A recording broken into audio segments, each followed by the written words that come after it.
Welcome back to This Is Dunder Moose. I'm your host, This Is Dunder Moose, and I'm excited for tonight's show.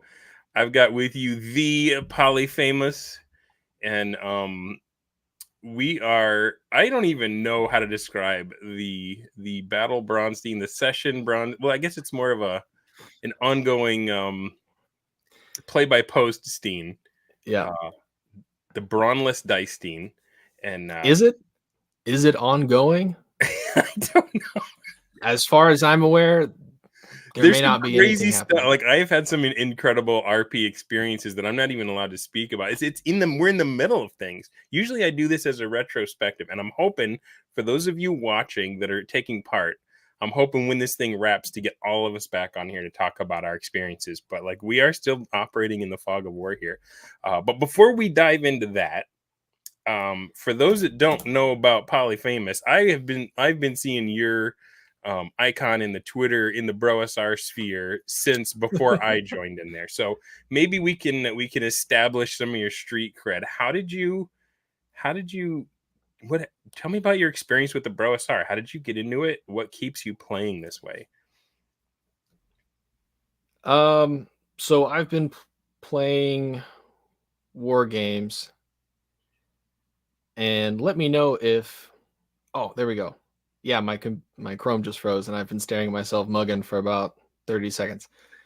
I've been wargaming and playing role-playing games for about 10 years now. I've only been doing it correctly for 2. Right on. I got into 40K and 5th edition back around 20, I guess a little under 10 years, 2015. Okay.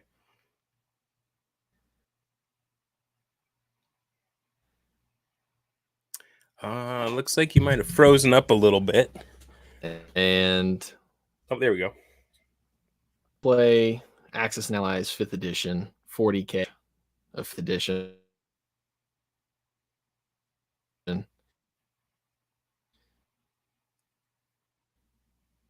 Oh no.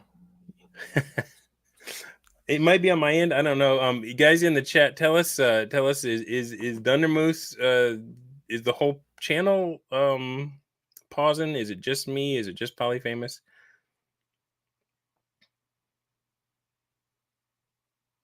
And now it's just me. All right. Well, we'll hopefully logging out and logging back in. We'll solve that. While he's away, let me see if I can catch you guys up to Dunder Moose's mustache is still there, says Altered Games. Oh man. Well, I do have to say the mustache is not completely adored in the Moose household. However, I remember just the absolute pink belly I got online the last time I shaved it. So yeah.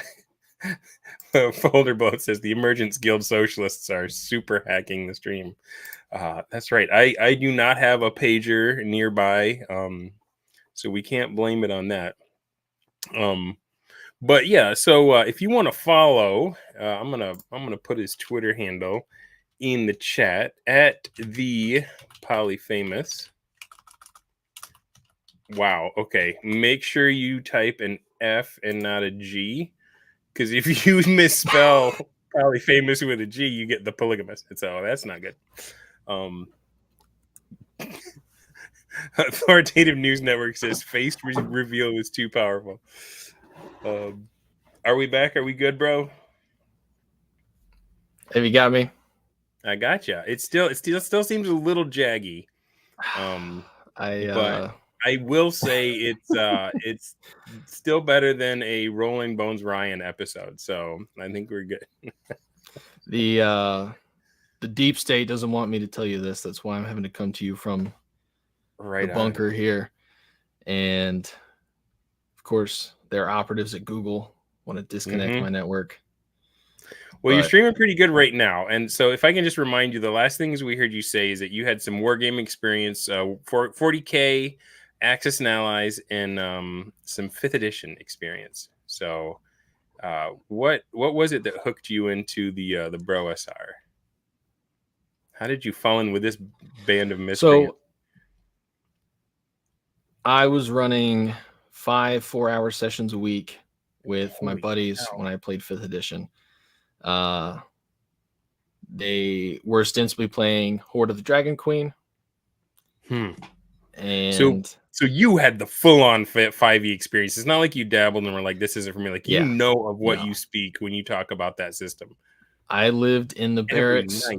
with, you know, just nothing but single dudes in one of America's farthest frontiers. And so they had no girlfriends, no hobbies. They just wanted a game. And I was the only one willing to do it. So I bought Horde of the Dragon Queen, tried to run that. It was terrible. Luckily, another guy was like, oh, I used to play Dungeons and Dragons. I'll do it. And he invited us all over to his place, and he had his basement wallpapered up, had a whole monitor in the coffee table setup, and he took over and he spent 6 hours killing all of our PCs with a DM NPC that he was running. And that was my out. I let him take over. I made them play with him, and they all quit. And I back to wargaming. I tried oh my gosh, 5th edition again when I was in college after the army. As a player, it wasn't, there was everywhere you looked, it was like being in the soup store. Let's leave it there. And so I did some more wargaming for a couple of years, got into wanting to play campaigns and war games. And of course, you can find even fewer people to do that than you can to get into role-playing games. So I actually think I saw a Mr. Wargaming video around the time he started his channel. And watched those for a little bit, lost track of him, saw I looked into, I wanted, because I had watched Community when I was a kid and saw the Advanced Dungeons and Dragons episodes that has now been memory hold. Oh yeah, and I thought that sounded fun. I looked into that, and that led me to Joy of Wargaming is a gateway drug, isn't it? Like, yeah. Let's throw full. That is one of the funniest episodes.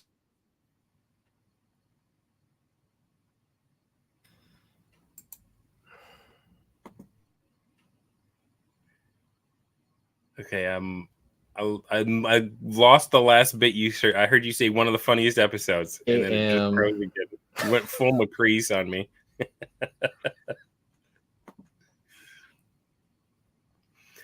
So, so you're watching TV, you crack up at the episode, and you're like, I want to get back into this. And so was it I'm going for 1E, and that's what kind of led you into this? Or because like for me it was a Twitter thing. Like I started seeing the hashtag, like, what are these guys doing?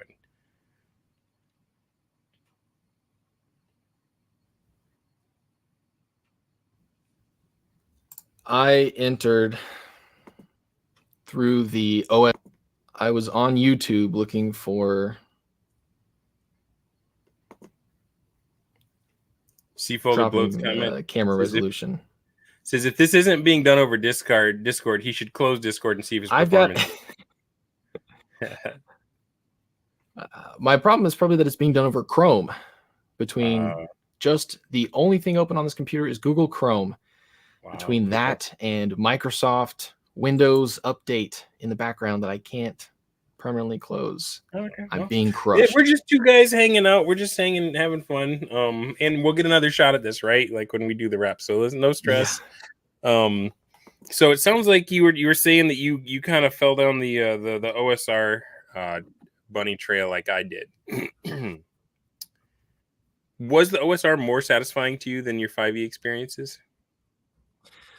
So the only time I got anyone to play an old school revival game or old school Renaissance, I say revival, it's less embarrassing, The only time I got an OSR game was I ran a single session of Knave in a bar with a couple Okay. people from a local game shop, and I brought props. I prepared aged documents and puzzles for them to decipher. Right on. And only one of those guys ever responded to my messages after that. There were Oh my gosh. 2 guys and then a couple, a husband and wife that came, and everyone was pretty good, pretty fun. Everyone said they had a good time, but only one of them ever put in the effort to meet up again. He was the first player in the first Living Earth, Do you which think it came was the shortly prop that afterwards. scared them off? uh, Yeah. I think it was that it wasn't 5th edition. I think they just didn't know what they were in for. That is such a thing. Everybody just wants to watch those episodes. That's what I feel like playing a 5th edition is like. Curse of Strahd, you feel like you need to be true to the episode so that everyone that plays your Curse of Strahd has the experience that everyone's wanting from that. And I don't know how to break people of that. I don't know how to peel people off of 5th edition. They're so stuck to it. Yeah, and I've experienced that in this campaign. I got a guy who plays 5th edition regularly with his friend group, and I was like, you're playing Dungeons and Dragons wrong. You're bad. You should get good. Why don't you come join one of our sessions and just get good? He, to be fair, joined a pretty slow, low reward dungeon crawl. Okay. And didn't really do anything. The mud core broke him. Didn't really get any treasure. we mud cored out. But I've also got a couple other people. They've never played role-playing games before that are in this campaign. I think they're having a decent time. And I think the problem is not anything with the play style. It's just with the expectations. People who don't watch a whole bunch of Critical Role are pretty malleable when you drop them in for the first time. Those are the people that you can say, it's Dungeons and Dragons. Do whatever you want. All you have to do is say, I'll do this. And those people I've had more success with than trying to get people to convert. I feel like people that are, they have the, how do I want to say this? It's like the, what was that gal that got like kidnapped and started agreeing, like identifying with her kidnappers? Stockholm syndrome. The term is Stockholm syndrome. Yes. And I feel like when I play 5th edition with 5th edition players, like even if it's my first time playing with them, you know, and the DM is like throwing out the breadcrumbs, and like, first of all, like they're super polite in all of their interactions with NPCs, like almost like they're just like, well, how do I say the right thing to get them to say the thing that unlocks the next level? And then they also kind of feel like baby birds just sitting there with their mouth open, just waiting for the worm chunk to get dropped in. And when you start trying to play with agency in that game, it's like Inception. Like everyone starts looking at you like, what is he doing? Oh man, we might miss the DM's next plot point if we follow this crazy. And I don't know. That I don't want to project my experience on you. I did that. The guy that played 5th edition that joined our campaign, he before that had me in his friend group. They were doing a one-shot that was a prequel to their ongoing campaign. I went over there with a couple of guys. Very Critical Role DM, thing to do, right? Yes. Let's play out the catacombs. And they're good guys. It was not a bad time, but it was the experience you just described. It was just last year, so I had been playing for about a year, BroSR style. And I go there. They're like, I'm Bramblebuck. I am a halfling innkeeper, and I am I don't know any fifth edition, but like Yeah. here's my class and subclass and archetype and my background and my backstory. I am a tiefling paladin with 1 level of warlock. Yes. And I was like, I am Nicholas Mage. I am a mage. I have Right a on. wizard staff. Let's get in there. And there's a 30-minute preamble explaining the thaumacism, and we get there, we start playing, and it's queued up. He drops, "You should go to the inn." We go to the inn. "I'm the innkeeper. Go to the mayor." Go to the mayor. "I'm the mayor. Here's your quest." Yeah. And we get our quest, and they're like, "You have to free our village of the ancient curse." "Oh, what will you do?" And I was like, "Can I leave? I want to leave." Because they say, "If you stay here, you're going to die from the curse that happens at night." I'm like, it's 2 p.m. Let's get out of here. Let's leave. I have no reason to be here. And I didn't push it. I'm not there to be a jerk. I'm there to play their game, but Yeah. they were so kind to invite me to. And I stayed within the guardrails, but I bucked a little bit. Yeah. And It's hard not to. You feel like if you just show them a taste of what's possible, they'll get hungry for it too. And they don't. that's always the dream. They resent you. Yeah. Oh man. Let's catch up with the chat here. We've had some bangers. Folder Bloat says, I "Evidently forgot you there can-" was a chat. I've just been flapping my gums. Oh, no worries, man. "Evidently you can say anything to do anything. I'll live in garbage. I'll have a bath. I'll burn down the brothel." Those might be happening right now, actually. Those, yes. Burning the brothel happened last week. Taking a bath did happen twice tonight in the session, which we just finished from 7:30 to 9:15. We just played. There was a bath. There were other events which will be revealed in time. Yeah. Bradford Walker says, "Tabletop has shown that there is insufficient bandwidth for build culture, despite WotC and Paizo pushing it for 20 years." And I don't know. I maintain that the reason why the backstory and the build is so important in 5e is because, like, that's the last taste most 5e players have of true agency. I'm going to write 2-3 pages of my character's backstory, hand it over to the DM in the hopes to kind of like twitch the reins in the bit in his mouth, say, "All right, can I have some of the story if I give you my homework? Can you I'll weave trade some of you. this in?" And then that Yeah. guy's like, "No, we're running Cursor Strahd. The mist envelops you, and now it's my story." Like, it doesn't matter who your parents were, Not that any adventurer has living parents. And then then the build is like, okay, well, how do I want to play? And like they actually get to think and build their thing out, and then they're kind of stuck with that. And then it's just open your mouth for the worm chunk. I don't know. Maybe that's overly harsh. Man, I bet 5e people are just grinding their molars into just rounded nubs at this, because clearly we're Yeah, not I getting thought this what. was supposed to be the outreach. Yeah, I'm supposed to be the nice guy, right? I am terrible as a heel. I don't know why the Broasar let me in. Program of the Bro OSR. I thought we Right were on, supposed right on. to. Thank you. I Yeah. need to swim in my lane. That's a good point.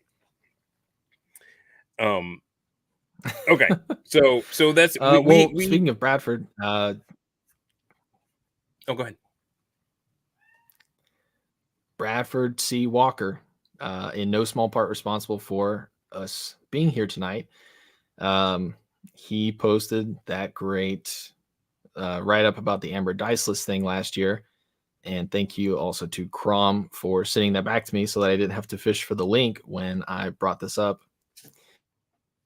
Of course, Amber Braunless Dicestein, the Amber Diceless inspired Right on. Braunstein, which I think it might be a stretch for me to claim Braunstein valor on this one. If I'm being truthful. Well, I mean, that's kind of a thing right now, isn't it? I took it for heat. I claimed the Stein hashtag Yeah. for some cheap heat, and I got it. And I knew this going in. A Braunstein is not anything. A Braunstein is independent actors operating in a shadow of war, Right. and the Not to be shadow confused looms with large. Braunstein, right? There's the Yeah, Braunstein, and then there's a Braunstein or a Braunstein light or a Braunstein like or whatever. yes. So Bradford is the one that put the idea in your head to do an Amber. I read. Fine, I've had Guns of Avalon on my Oh, shelf yeah. since 2022, but I finally found a copy of Nine Princes. I got this And huge just Mondo version of the whole thing. yeah, I'm only this far. I need to pick that up because I'm not being successful. I tried to only read things that I can get physical from used bookstores. Yeah, and it doesn't really fit in the hip pocket for a trip to the Yeah. beach, you know, like it's a Yeah. big old bug crusher. Yeah. But I read it. I finally read the first two last year. Happened across the RPG. And then like 2 weeks later, happened that Bradford posted that. It's good stuff, but I didn't have the social capital to run that. So I've been letting it sit. And then I saw the Braunstein explosion happen this summer, and I knew that was my chance to do something with Yeah. this.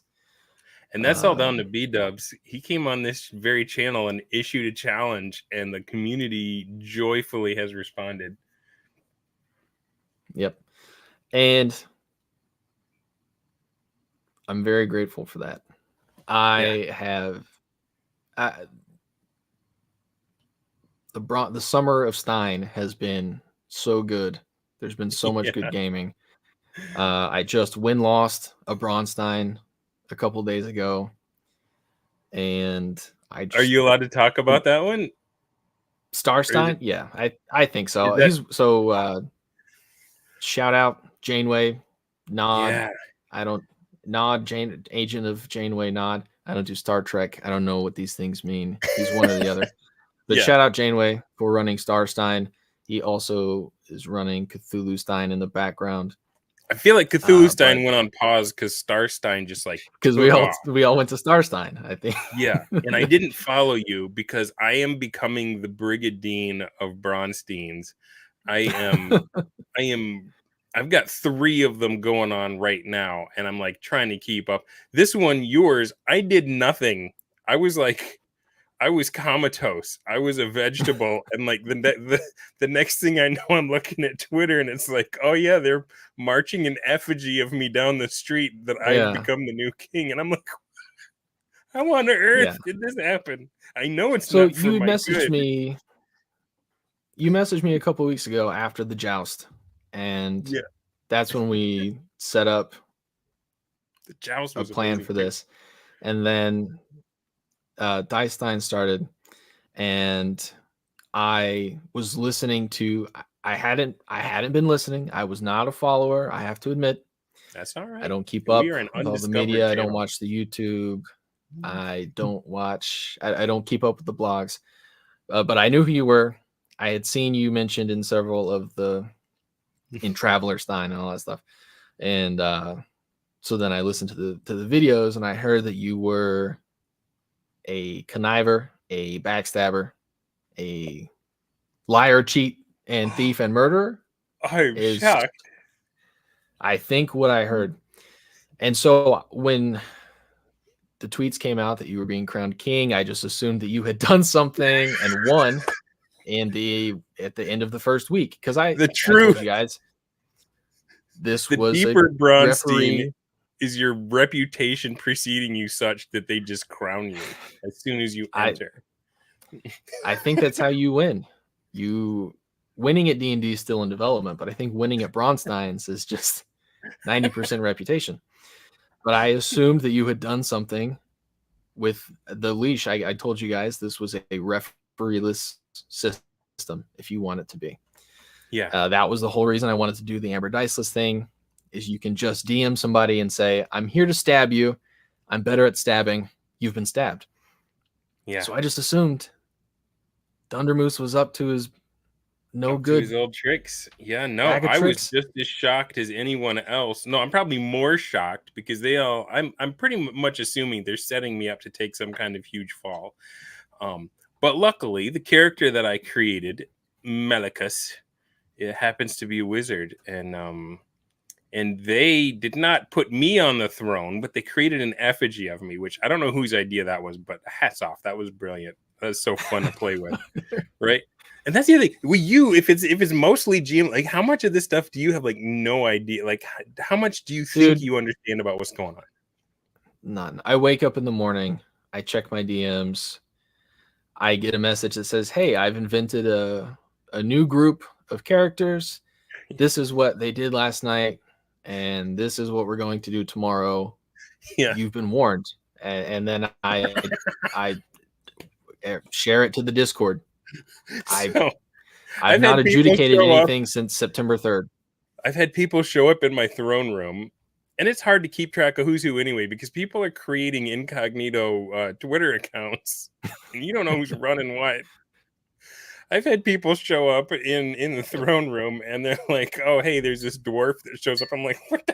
You're not a dwarf? What's going on?" Then we're wheeling and dealing with the dwarves, and they I don't want to wreck any of the there's a lot of fog of war going on. But part of it is you are vulnerable as a DM because we can meme stuff up. Like I can say, I am the region of emergence. I will give you enough funds to do what you want. And then we'll just tell the DM what happened. And it's like infinite money glitch. Because it's already been settled. We role played it out, right? I have to tell you, I am receiving these bits.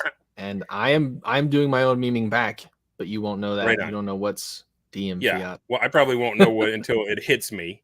I'm used to playing with Jeffro, where he will yank on the leash if you start getting too out of whack, and he's like, "All right, come on, that's not the vision of this game." Have you felt the need to crack the whip at all, or are you just like, I want to see where this goes, go nuts? I gave in. I gave in pretty early on. When I started this third age of the living earth, I was like, it's going to be serious. Not serious, but it's going to be we're going to play it straight. No, I specifically said no Friar Tucks. And then, of course, the Burger King was spawned in punishment. I thought that I was going to be... Did you ever play the game Sneak King? Yes. Back in the day, Burger King had they came out with like 3 Xbox 360 games, and one of them was you were the king, and you would like hop out and surprise people with a burger. It was a really weird stealth game, cracking me up so bad. That's actually what Saint Dude is doing. Saint Dude is the Burger King, and that's instead of playing Dungeons and Dragons, he just sends me a video of him playing Sneak King every night, and he says, "I cleared this level. That means I get to do it." That is hilarious. That is hilarious. Well, I will point out, wait, we can just cheat? It's the diceless system, cheating? Man. Is it cheating? Well, so I was a little, worried about being elected king in Marcus Phoenix's absence. Just for those that may be watching and going, what the heck are they even talking about? There's a city called Emergence. It is the only city that matters. It is the most powerful city, the hub, the center of reality, and every other world that can be, including the one we're in right now talking about it, is a shadow realm separated from Emergence. And whoever rules Emergence rules the multiverse. And the ruler of Emergence has gone missing. Marcus Phoenix and all of his lieutenants are left trying to keep things running. All of his loyal lieutenants who long for his return. However, as the English say, when two ride a horse, one must sit behind. And so I have graciously accepted the leadership role that was thrust upon me. But I wanted to see. So I sent you a message. I put magic mouth on my effigy, and it boomed out a pronouncement at midnight tonight. the scions of emergence shall come kneel before me and offer me kingly gifts.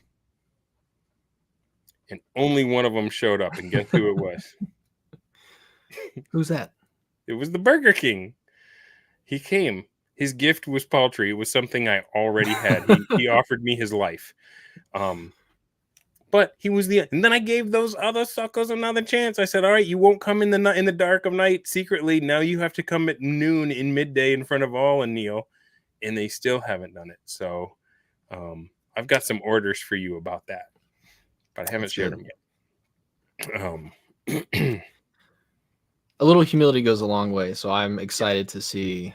Well, Malachus, I mean, he would rather just stay up in his tower and, mix potions and stuff. The reluctant king. Yeah. I appreciate that. The clothes make the man, right? I would caution anyone going to visit Malachus. There might be some rigmarole you have to go through to actually get to where he is in the tower. So just be careful for that. But I did have some secret shenanigans going on where I had one side wanted to talk to me and I invited them, and then the other side wanted to, and I invited them for the same time. And I was hoping that we could do something with you to adjudicate where they showed up and had this surprise, Spider-Man pointing at each other and then the fight.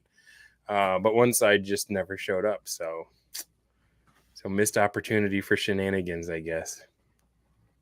Did I just wreck something? Should I not have shared that online? No, you didn't name any names. Everything you described is totally within your rights, I think, to put on blast. Yeah, I mean, it's been more fun for me to find out. I mean, it's kind of like following my own campaign instead of refereeing it. I'm finding out things happening kind of as they happen or just with seconds of warning. And it's been a lot of fun. It's been very easy. I'm not doing any extra bookkeeping. You guys are actually doing the bookkeeping for me. You guys have given me encounters, rumor tables, all of the crap that people spend hours or worse, dollars to have prepped for their table. I'm getting for free. Nice. Yeah, and I gotta say, well, I think part of it comes down to the quality of the players that you have. This is like a who's who list. I feel we do have the best players, don't we, folks? Yes, we do. Everyone says so. The best. I had a very satisfying RP session that technically hasn't happened yet. It happened on this coming Sunday. You guys are. I don't know. I didn't call that. I was just told that's the day that we were doing it. So I don't know what's going on there.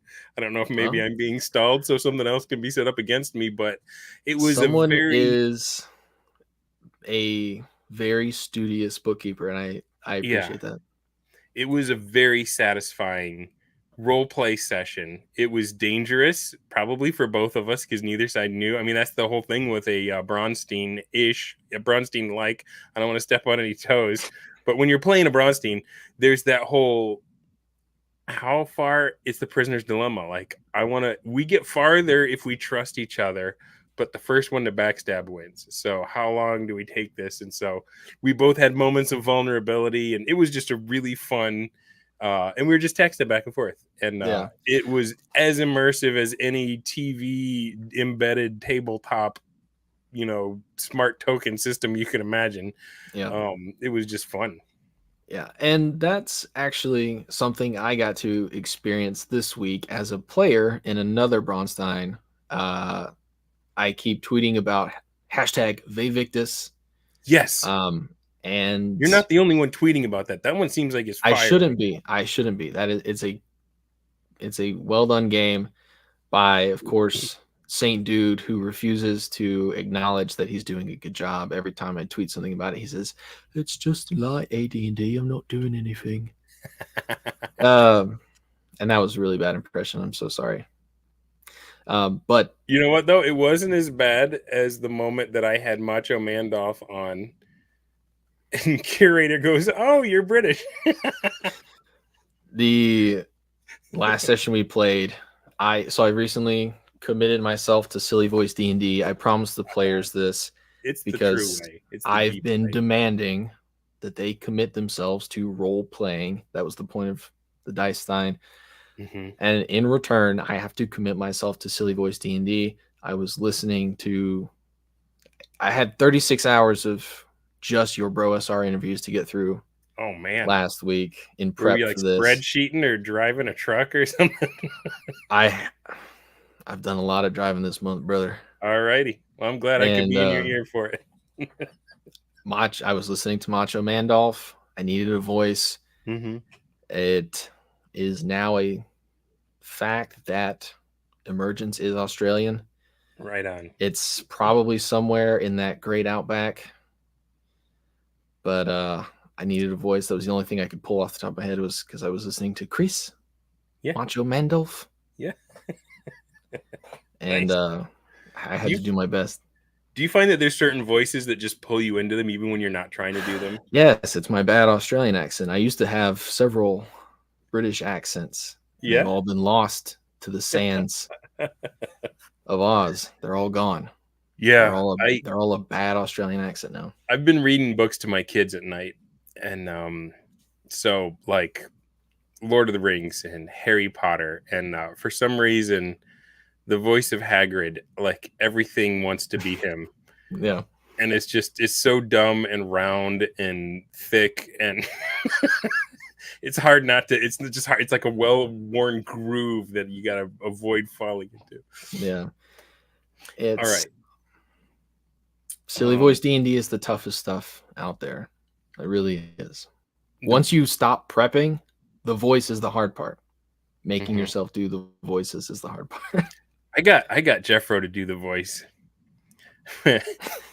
when Foam the Gnome memed up a burrow owl that he could speak to, Jeffro had to do the burrow owl accent. And I think it was like in New York or New Jersey. Anyway, in terms of Braunless Dicestein, what has surprised you as you've been running this one?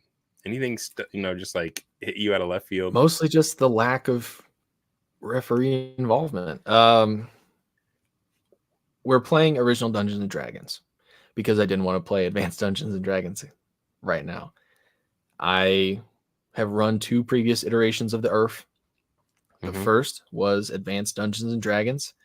It was a module breaker, as was hot at the time in 2022. We played Caverns of Thracia and then turned that into patrons and all of that stuff.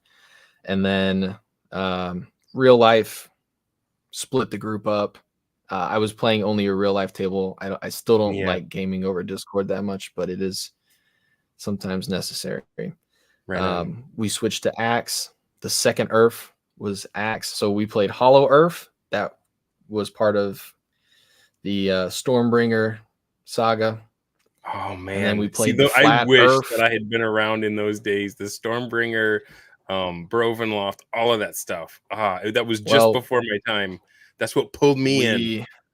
We were stealing Bro SR Valor big time. The campaign wasn't old enough. It didn't earn it, and I just wanted to be part of the club. You say that, but we're in Stormbringer. We got a shout out. I don't know if the people that were in the middle of it felt any different than you guys felt in your campaign, is what I'm going to say, right? So I wouldn't say stolen valor, because we're all just it was good. The guys at the table had fun. We followed the rules. The seas turned red. They were full of blood. They were terrible sea monsters. And then, so the guys at the time were on an island. They left the island. They went to the mainland where the patrons had been setting up. And that is where they suffered that greatest calamity of all.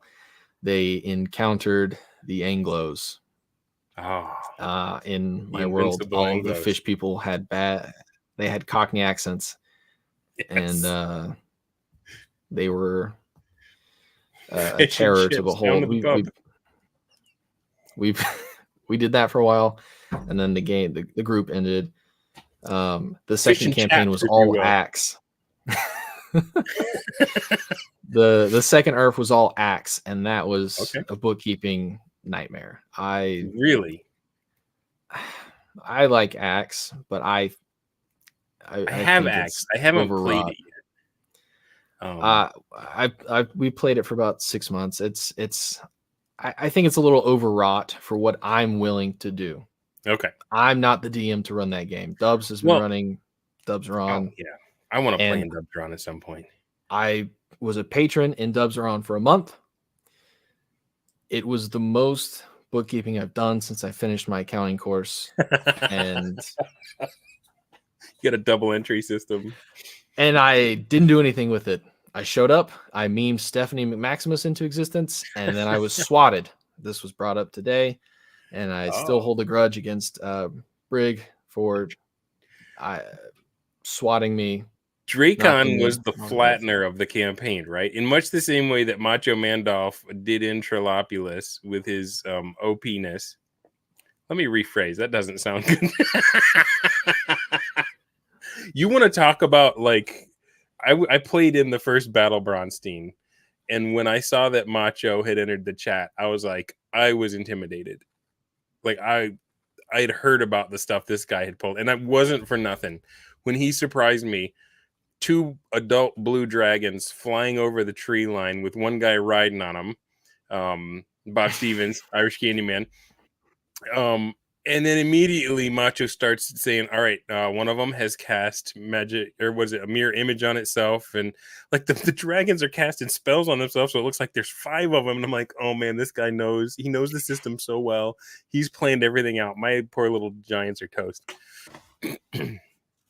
Yeah. To clarify what I mean by swatted, I mean both with the ease with which one would knock a fly out of the air, and that Dracon's magical police teleported into the camp of the Minotaurs and destroyed his horned horribleness, Triple H, who started as a patron player in the first Earth. Then I thought it was a great idea. I took it to Dubs-Ron as my guy. I lasted 3 or 4 weeks, and I just got blown out, and I just left it there. He asked me if I wanted to do another one. I was like, no, dude, I'm not good. setting up another spreadsheet. I'm out.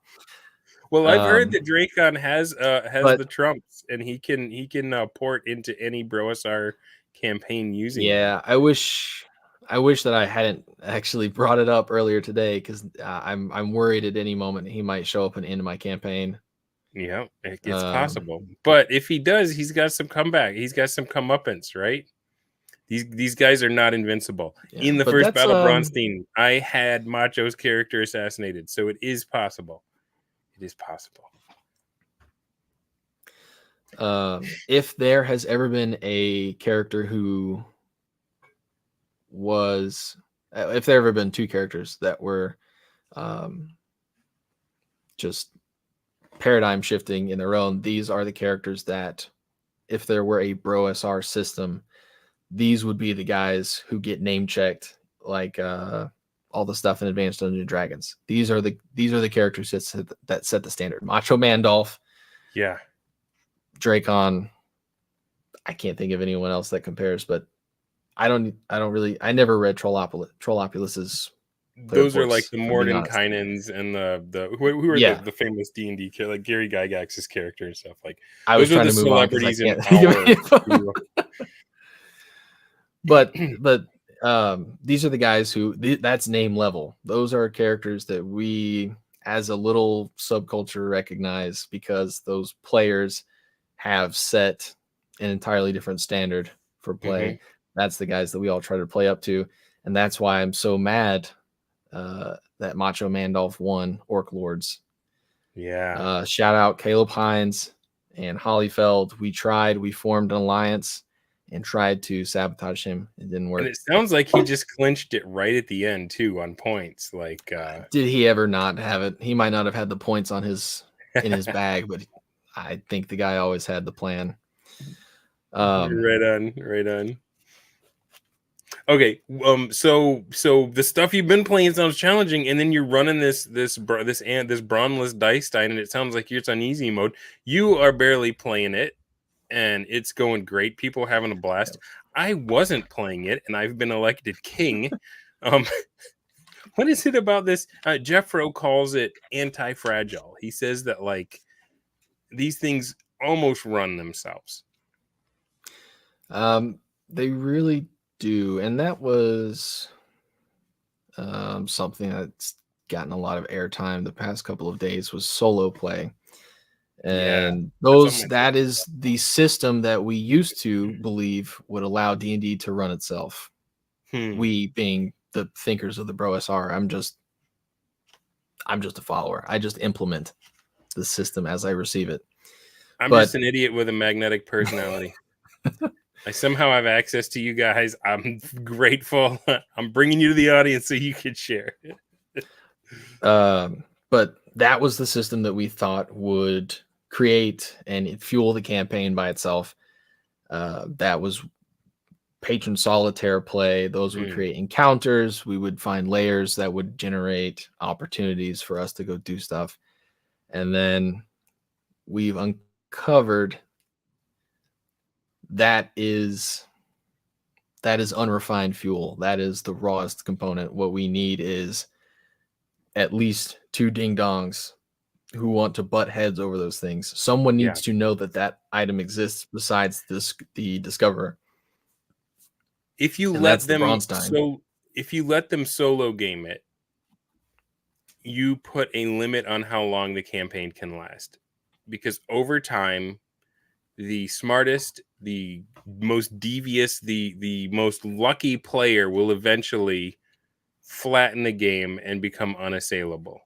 And you can shoot nukes at their city and they can wish them away. You know what I mean? So I feel like the Bro SR 1.0 was when we just turned on the patrons and everything went nuts and everybody got so excited and then everybody got burned out. And new guys that tried it flamed out spectacularly. Now we can I have 2 whole episodes about how one example of that, but that they're not unique. A lot of the people that I talked to that even ran some of the most famous ones, like McMounshroud, running Brovenloft, and he was just like, man, I was so burned out after that, right?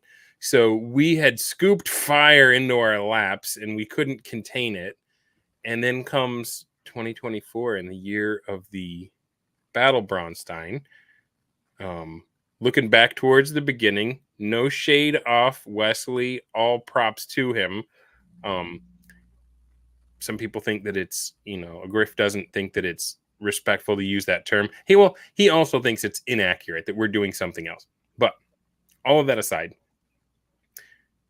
sessions, just doing it either in one night or you say, all right, I need your orders by Friday of this week, and putting a throttle on it so everyone doesn't have complete access to the DM at all times, making it reasonable, and making it a set time, so it's not just going to continue on forever and ever. It goes back to the players at some point. We put the toys back in the box.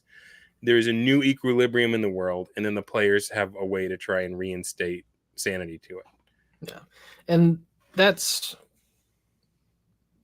having characters whose sole purpose is to make problems, which is ultimately, I think, the point of the Braunstein. It just exists to create problems for people to play at the table. You need the bad guys. The bad guys need to have fun. Yeah, I don't care who wins Travelerstein or the Dicestein or Starstein. I want to make silly photoshops, and I want to make one of my friends miserable. Yeah. When he shows up to the table and learns that everything he planned has just been thrown awry by a dwarf who looks like Dwayne The Rock Johnson. That's what I want to find out. And so that's what this is. So Earth 3, the campaign gravitated towards this city emergence. I had read something Gygax wrote where he was like, skip all the steps, put dungeon entrances in your city, and just go nuts from there. So I did that. The city has dungeon entrances in it. The characters hang out in the city, and they have gone out to get some stuff that they discovered from before, but they were turtled We've got Yeah. 15 something players with 3 characters each. All of that potential is being wasted in this stupid 1 hex location. There's a stupid king named after the Gears of War man, and I don't care. I was I was bored. I was bored 4 weeks into the game Yeah. because I wasn't bored. Moment to moment, I'm having fun. These guys are a good time to hang out with. But there is something about a setting and like a set of circumstances that like grabs you to the point where you are thinking about it even when you're not playing. Yeah, and that is something that I do not get in 5e, and that is something I don't even get in OSR play. That's something that has been unique to my BroSR experience. And maybe I'm doing those other ones wrong. I don't want to say that that can't happen, but for me, here's where I got that juice, where I'm like obsessed with what's going on. Like Bradford Walker's in the chat. I cannot stop thinking about what's going on with my dwarves in his game, right? I've started to get more active in this one, and I'm like, okay, you are a king, but you're also just this kind of feeble old wizard guy. How do you stay alive in this scenario? Yeah. And the need for the referee to, you discover NPCs through play. You have random encounters, you discover locations, you generate non-player characters. I'm not doing that. Like I'll generate the character. I'm not playing the characters. I'm not doing that, dude. I'm not keeping track of what non-player characters are doing. I'm not giving them personalities, motivations, any of that junk. If the players aren't creating those things for me, I'm just not doing it. It's a waste of my time. How did you come to that though? Like, because that's a unique take. I mean, I get it. People in the BroSR get it, but like, there's probably folk that are listening to this going, "What on earth? You're not making up any NPCs." It's not because you haven't done it the old way. You've done it over and over. So what is it about? What is it about it that's no longer worth it? And how did you get to that conclusion? I have seen the heights that other people are getting. You read the first 20 posts of Dubs-Are-On. Now that's it. You read the first 20 posts of Dubs-Are-On, and you see that there are all these ridiculous things that could be going on. And you're like, I would never have come up with Ferrigno, the Green Dragon, in this campaign. Also played by Macho Mando. Yeah. I wouldn't have come up with any of the characters from Brogenloft. I wouldn't have come up with, Flandry. I wouldn't have come up with Corwin of Amber. I wouldn't have come up with Conan the Barbarian. Yeah. Someone else can. I'm going to find those people. Yeah. So when you just invite your friends to come up with silly stuff, they will. I'm not very creative. I'm not very funny. I don't recall things that I read. I'm a bad reader. I just show up, and I know that So if you can grab Bradford's last comment, I know that I don't care about DM NPCs. Yeah. I have no interest. I do not care. You know what I do think is funny? I think Nicholas Mage was funny. That was a player creation. I think Triple H the Minotaur is funny. I think Dwayne Rockbottom the Dwarf, that one was me. But I think the Burger King is funny. I think some guy showing up and being Magnum PI in Fantasyland is funny. I wouldn't have come up with those. I'm sitting there on the spot. I'm like, oh, he's a bandit, and he's the head of the bandits. His name is Bandit Man. Yeah, he says rubble. I haven't even named most of the NPCs we've encountered in the session. I did once. That's how we got Marcus Phoenix. Yeah. Well, so sometimes the names are just silly, but sometimes you can get a lot of mileage out of the shorthand, right? Like if you say Nicholas Mage, well, he's a magic user, and now you already know his accent and how he's going to respond to things in an over the top. Like there's just so much. Even Macho Mandolf, that just the name itself conjures everything you need to know about the character. Bradford says it's been over 30 years, but some of my well, first let me read the last one just for those listening on a drive. I had it up, but Bradford said lots of players do not care about the NPCs that the Forever DM comes up with if they have no utility to their snowflake self inserts. And he says it's been over 30 years, but some of my old high school guys still joke about a rando NPC from a 1990s-ish Rifts game I ran. Why? Because they memed him a name Oatmeal. The other thing is, like, and we've talked about this with Black Lodge games and stuff, like they had a big problem. Oh, and Victor Gorchev too. He's like, you guys say that you're playing the real D&D, but then all the names, none of them are serious. You got Muppets. They're all wrestlers. They're all Muppets named after wrestlers. And like the quality of it being of your friends, by your friends, and for your friends.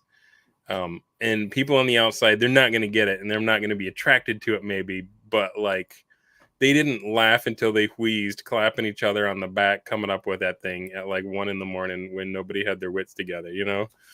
Mm-hmm. Yeah. All right. So the NPCs, I don't care about NPCs.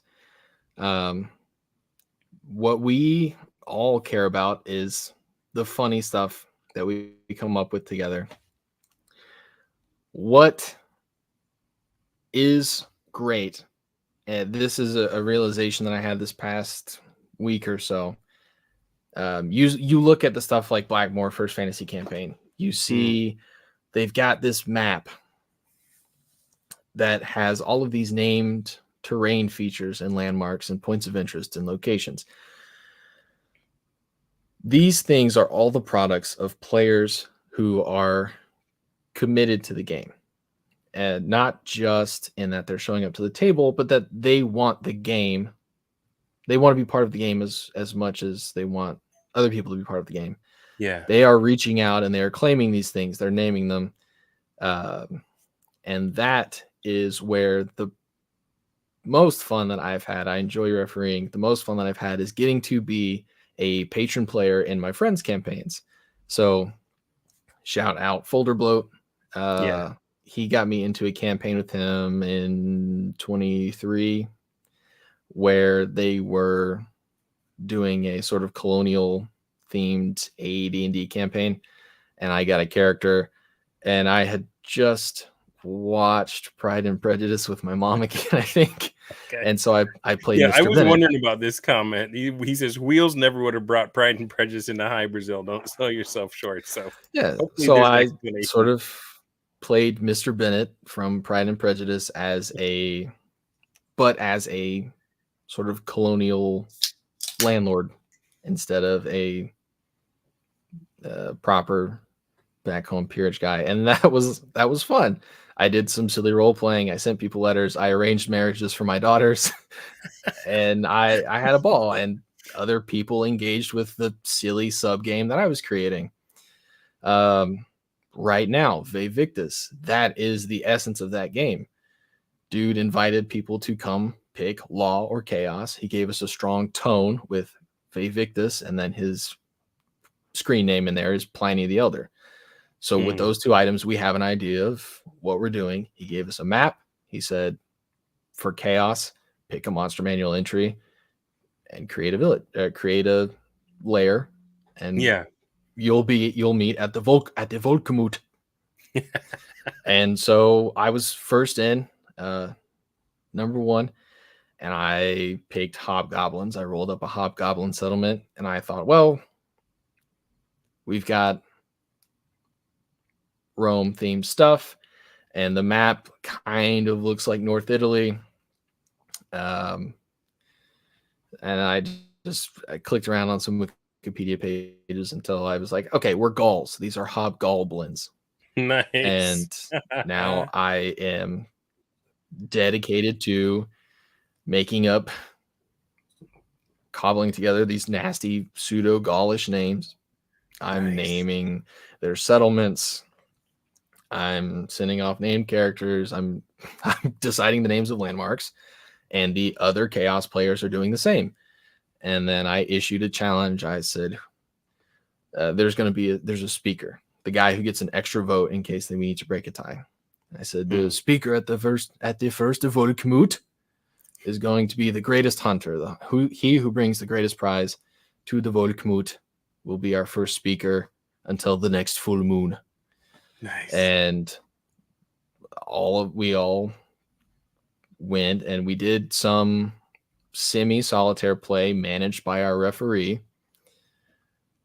We all learned some things about the world that we're in, and then we showed up at the Vollknut on the 17th, which I also used the full moon for stuff in my campaign. I just happened to have the full moon on the brain.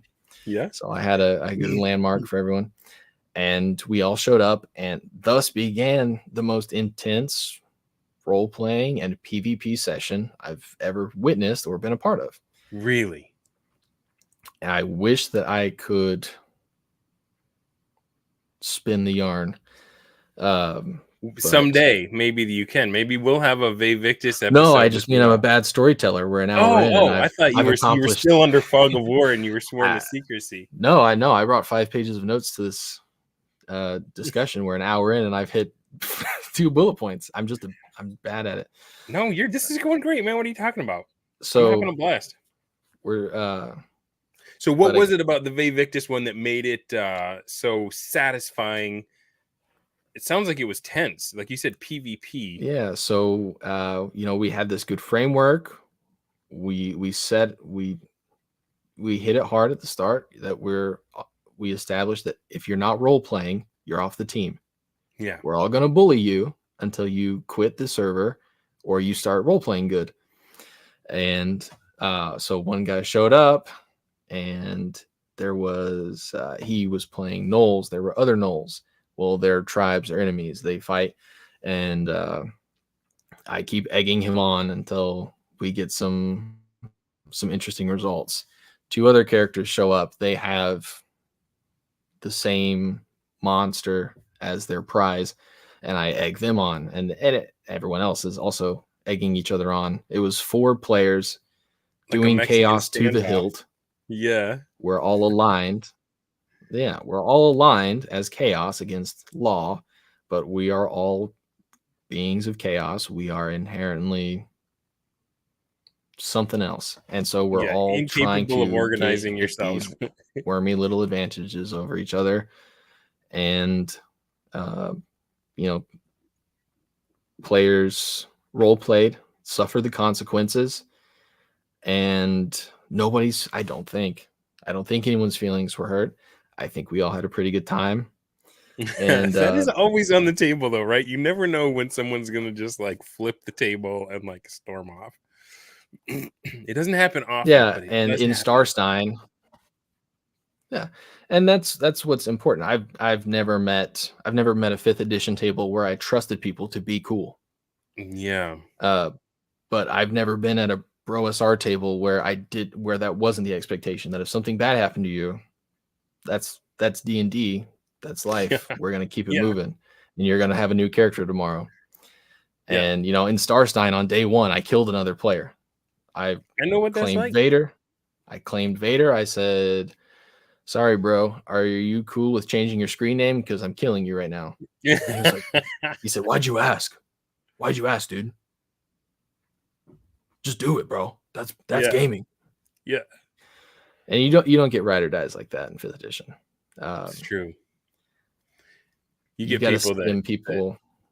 You got to skim the people. Yeah, you got to skim people off the top of the 5th edition that are going to fit the culture, because it's a culture. You're either like John Mollison said in his chainmail video from 3 years ago that I just rewatched, you're either a consumer or you're a builder. If you're going to build the hobby, you're going to have the builder mindset. If you're a consumer, you're just going to buy a book, you're going to buy the minis, you're going to sit at the table with your mouth open and wait for pellets to fall in. Bradford calls those cargo cult gamers. Like, if I just buy this next product, then the magic will happen. And it never shows up. Did you ever ride the school bus? So I rode the school bus, and it was brutal. And there were about probably 4 of us that were very glib with the put downs and the insults. And we recognized that in each other. And it was, I mean, we weren't friends by any means. We were opponents, but like, we recognized that someone was quick and they could sting you just as bad as you stung them, and in a way that would make other people laugh at you. And like, it became this weird competition where like, if you picked on a kid and like they lost it, it was like, oh, you don't have this, we're not going to play with you in this way because you'll just get your feelings hurt. But like, the kids that could just shake it off, like one of the most glorious ones I ever saw, it was this kid named Mikey Atchison. And you can just tell just by the name, right? And he's sitting there, and there was this other kid that he was kind of newer, and he was the kind of kid that would like, if he knew that you had a special seat that you always sat in, he got on the bus before you, he'd make sure to take that one, so you'd have to sit somewhere else. And this is so stupid and childish, but we were stupid and kids. And so he and Mikey started going at it, this other kid, and the kid had the the lines cut in the side of the head. Oh, wow. And this is how, I'm old. And and at one point the kid said, well, at least my parents didn't find me in the gutter. And Mikey, just with this big smile, I mean, he's a short little blonde kid, big smile on his face, goes, well, mine did. And then they took me home and gave me a good haircut. And it was just like, oh, because he like took all of the force of the insult That's and then a win. redirected it, right? And it's like, we That's a win. appreciated that stuff. We thought that was hilarious. We would remember that and tell other people about, even if like someone burned us, we'd be like, man, this guy got a good one on me. But there is that kind of thing where you test the person and see, are you this kind of player? And when you see them get mad and not understand and don't take it all in stride, like you see that they believe the insults, it's almost the same things. Like when you kill their character and they're like, you have hurt me as a player, not just my PC. And you're just like, oh, I see. We're not going to play with you because you don't get it. It's for your own good. Trust me. I'm not gatekeeping. I just don't think this is for you. Yeah. Is that how you feel about it, or am I going way overboard? Yeah. No, and actually, this is how I lost Starstein. As Vader, I was posting a bunch, so much that I got my Vader alt account suspended on X. Thanks, Elon. Oh my gosh! And you didn't mention Milky Mouse, did you? No, I didn't. I don't even know on what grounds. They just said Spanish behavior. I think it was an error because it didn't recognize that I put my phone number in, and it wouldn't accept my verification even though I was verified. But this guy that plays in all of Janeway's games, Scott Steiner, showed up, and he said that Vader was a fat loser. He said that Vader was a suspicious guy, that he might be a member of unduly interested in the young groups. Oh. And I sent fighting words. I sent a message to my apprentices. I picked up two guys as sort of apprentices, Evil Luke and Darth Extremis Semon Haidar. Shout out Crom, shout out the other guy who plays in Janeway's games. But and Boba Fett, someone wanted to play Boba Fett like the very last couple of days. I said, kill Scott Steiner. Yeah. Bring him to me if you can. Kill him if you can't. He needs to go. Scott Steiner was killed, and then the game ended within minutes of finding out Scott Steiner was killed. I got the message, and then general public announcements and the Imperial private chats blew up because the guy had set up a plan. He had planted bombs on all of the win objectives. So he ribbed me. I tried to get my payback by killing his character, and he won the game. He just nuked everything. There's a lesson to be learned there. If you want to learn the full story, the truth behind Starstein, look forward to Janeway's tell-all. He is working on putting everything together, and it was a big game. It was 20 something players. Yeah. I think it probably peaked at 24 active players. The first couple of days, he was doing real-time resolution. I mean, original Braunstein had 22 players, right? Yeah, he was running a true that was a Braunstein. That was character role play led, war game backed, Nice. and it was a lot of fun. That was a really good game. And Janeway did a great job. I'm looking forward to learning everything that happened behind the scenes on the Rebel side. And So I you think got baited into attacking the guy who set up a condition for the whole campaign. I got baited That's an into epic move right there.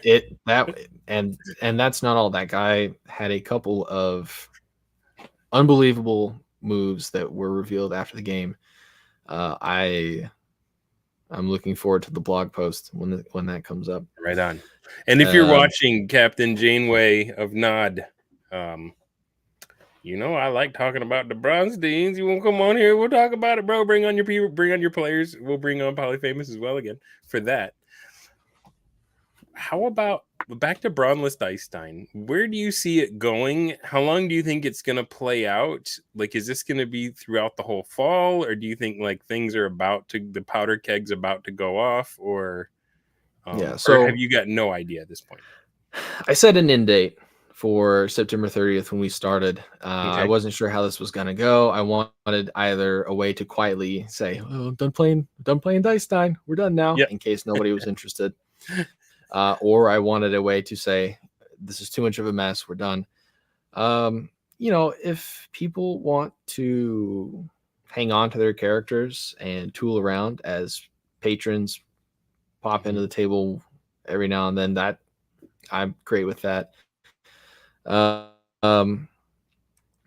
only aware of these, as long as they survive. I'm only aware of what's going on at the patron level. I'm not aware of how it fits into your table sessions. Do you have people playing in both, or is it a completely different set? There are 7 Dicestein players. Only 3 of them have played at the table. And this is Earth 3? Yes, this is Earth 3. Elf Finder General is I'm pretty much running the game every Thursday. He's not able to line up with that, so he's mostly playing at the Dicestein level. But there are a couple of regulars at the table who are involved, and then the rotating cast of table regulars are not on Twitter at all. Some of them. Fair enough. Some of them are, some of them aren't.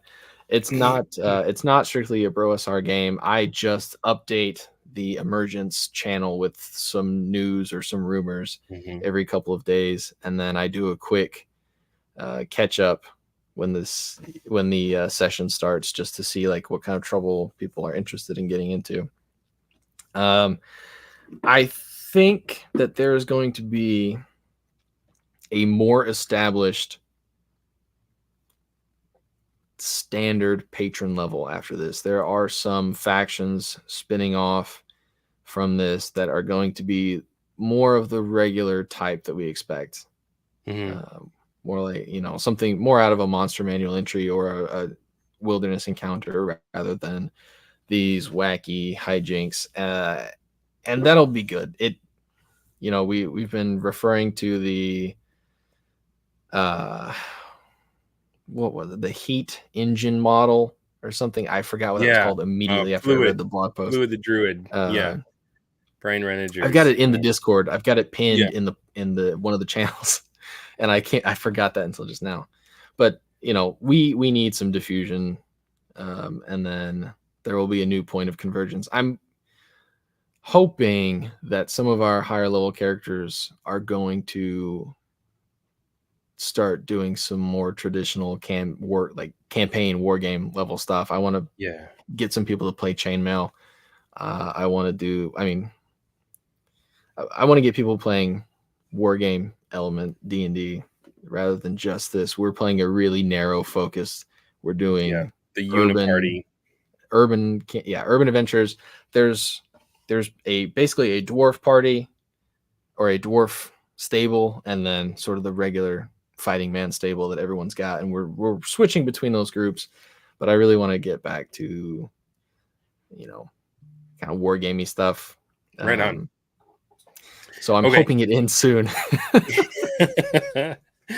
Well, yeah. So I'm gonna have some orders. I'm not gonna share them on the air right now because we are still in the middle of it. But I'll be sending you some. I'm becoming a lot more active in the campaign. Thank goodness. My life's been. I've got a job. I got a side hustle. They're both going crazy right now. If I was watching this and I'm like on the outside, I've not played Bro SR. I'm vaguely aware of what it means. What tips do you have if I want to try this Braunstein thing? It sounds really awesome. Sounds really exciting. If I was like to say, Polyfamous, how do I win at RPGs? Do you have any advice for me? So, I've been introducing people. I've been trying to get people into Braunstein. I've been throwing this stuff around at some of the local game store discords to try and invite people who don't already play this. Right. And what I've been telling people is it's easy. You just say what you want to do, and you don't worry about whether other people want you to do that. And then you hit the caveat. Don't show up at the table and be a jerk. Don't be stupid. But concern yourself with the care. What I think people should do at the referee end of it is just the traditional: make a map, make a town, make a dungeon. Yeah. Oh, we lost your video for a second. Can you still hear me? There we go. Yes. Man, that Windows update, bro. 360p was saving my bacon for most of the past 45 minutes, but it's not reliable. No worries, man. But I mean, you either have some things that you roll up when you start. When you make your map, you'll have a couple castles. You're going to have castles. Those castles will have occupants. Mm-hmm. Just write down what those occupants are. Write down the wilderness encounters you find and ask your friends, does anybody want to play any of these? If a couple people want to play them, find something for them to fight over and let them, Right on.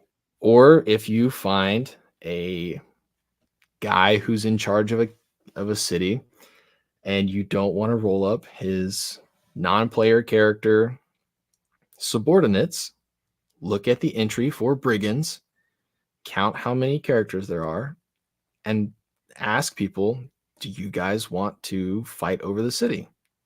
Yeah. You just find a potential conflict, the relevant characters, and invite people to be those characters.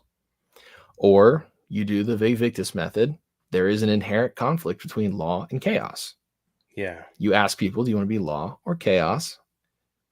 And you tell them your goal is to win. You mentioned a tone, a map, and then that skeletal framework for alignment that you were just talking about, law and chaos.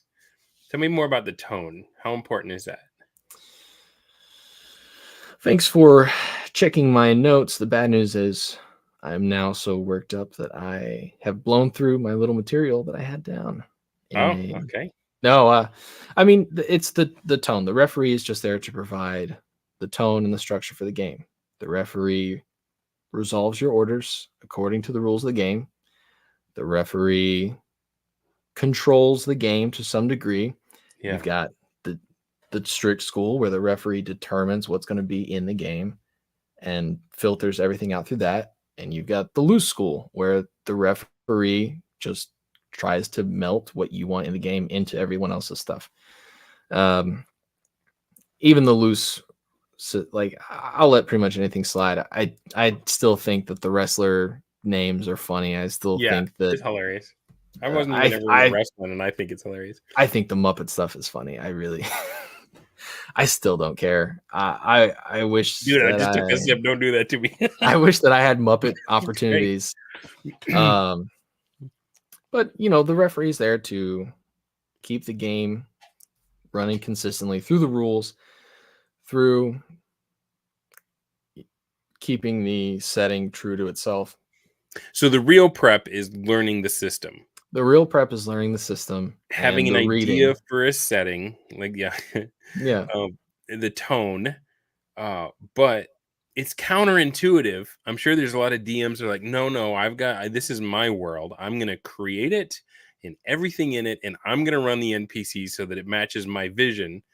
And it's like, that is more work, and your players will care about it less. Yep. And I did that when I played 5th edition. I got into the whole worldographer setup. Mm-hmm. I've literally done the tectonic map. You know, I've done the whole thing. I did the meme, and I did the meme. Was it satisfying knowing how the tectonics played into the mountain ridges and the subduction zones? Look at your face. You're like, nope. No. And you know what else was not rewarding? Using a map of Laurentia, the North American, Northern Europe supercontinent or whatever, from between like Pangea and now. And nobody's ever going to realize what that is. You're not being clever. I wasn't clever doing that. It was dumb. No, but doing the over prep thing is so much less rewarding than committing to no prep. Start the campaign no prep. Take the terrain generation tables from OD&D, AD&D, whatever system you're using, and do that.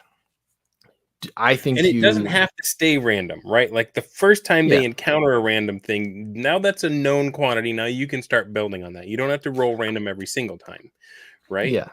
But it's just, it doesn't seem fair that the thing that takes less effort, less DM involvement, is more fun, easier to remember. The characters get, or the players get, a much bigger charge out of it. It feels like you're cheating, like you're doing some kind of 4-hour work week crap on them, but it really is the secret sauce, right? Like, because the other side of that is, oh, well, let's get a module. I don't want to prep. I don't want to create all this stuff. I don't want to be the DM that's a novelist. I'll just buy a module. And then guess what? It's still a big chunk of crap that you have to read and memorize. And you got to hope you remember it. And that's still just a ton of work. Whereas if you just plop down 8 hexes or however many you get in the first little hex flower, roll up some weird stuff on there for them to interact with. And then as your patrons come in and say, hey, can I have a tower in this swamp?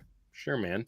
And roll up. Here's the table. Here's the page in the DMG. Roll up how many troops you got and what's going on with your swamp tower. And they handle it, like you said. Like, they will get interest. They will build their own dungeons for you under my swamp tower. I don't know if you can have a dungeon in a swamp, but you know what I'm saying. Why not? You can have a swamp in a desert. Desert swamps. They will get interested. They will invest. They will do the heavy lifting for you. So that's bonus number 1. You don't have to do it, as you said.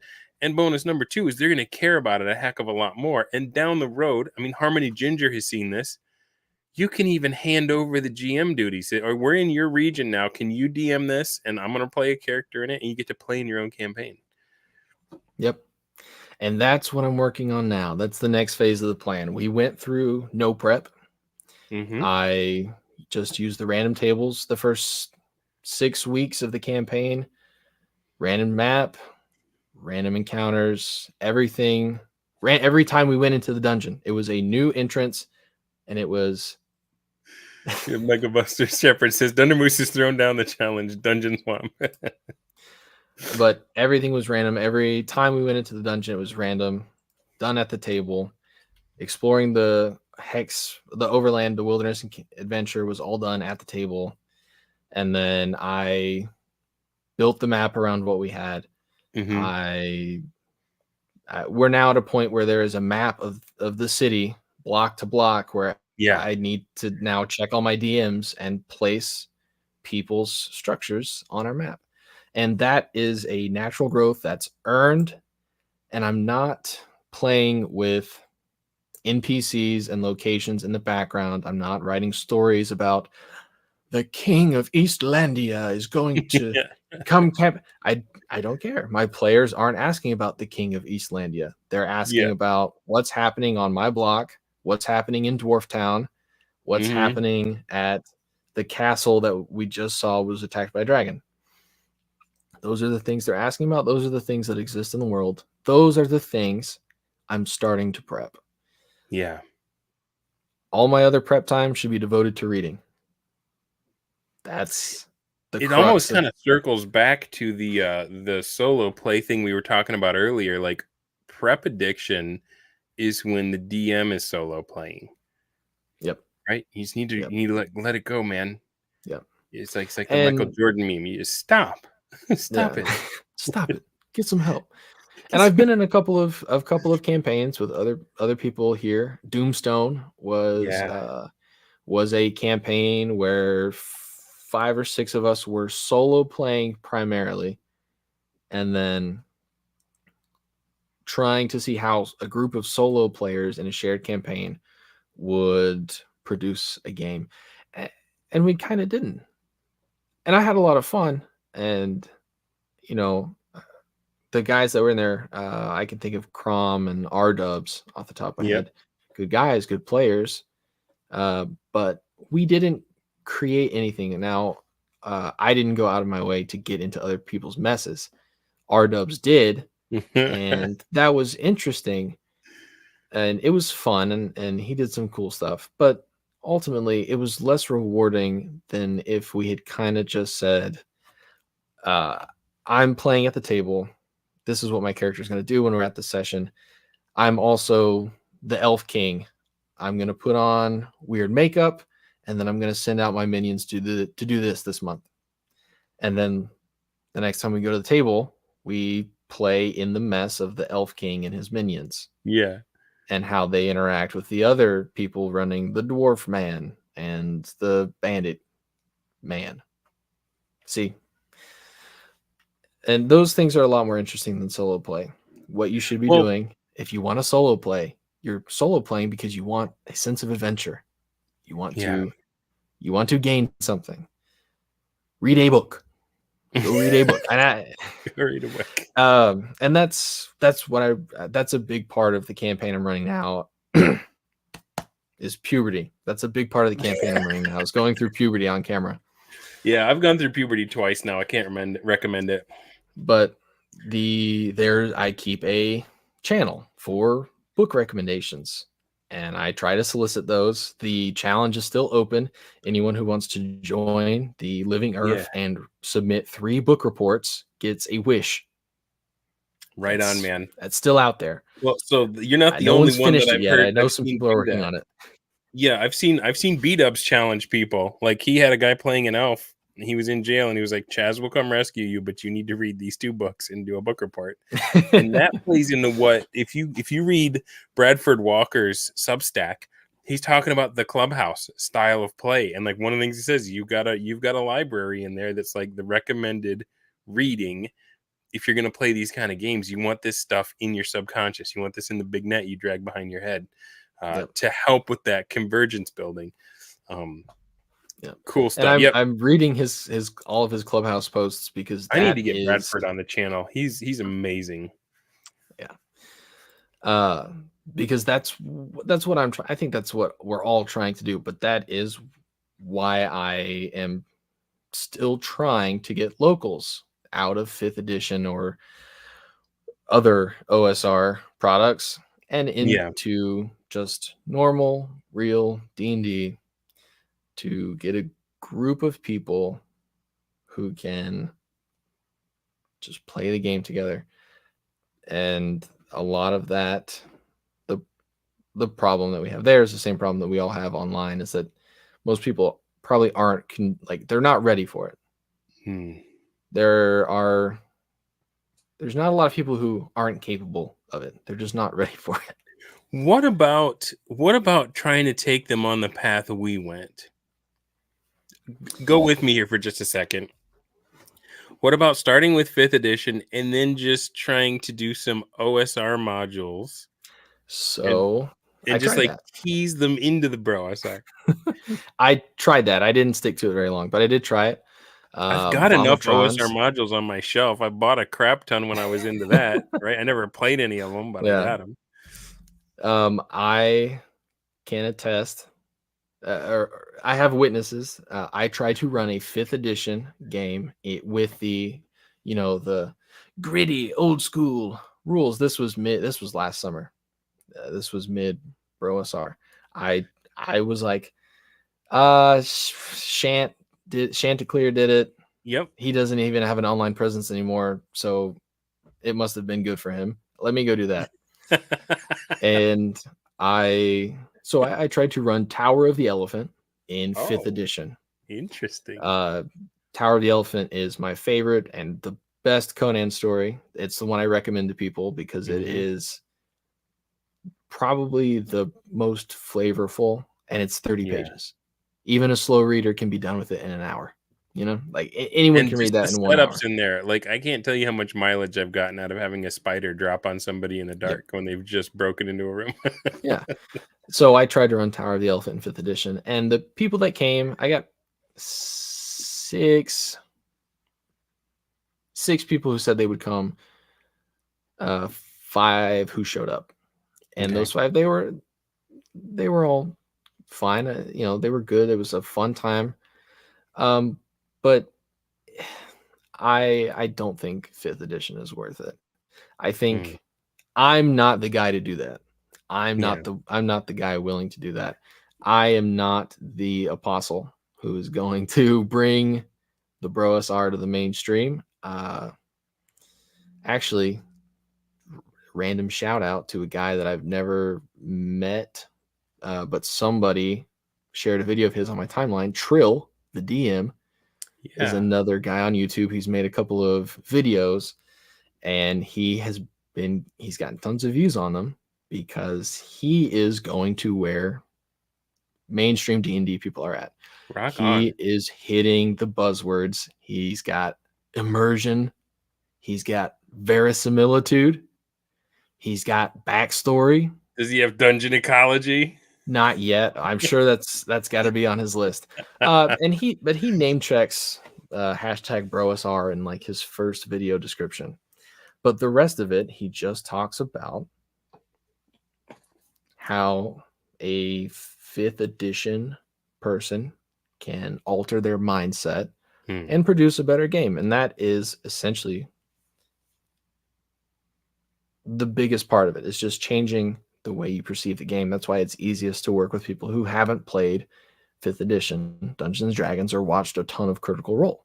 They don't have the preconceived notion of I'm not crossface. Crossface still got a bunch of high schoolers in a D&D club playing 5th edition real time with Men at Arms. Right. Possibly the greatest achievement of the Bro SR.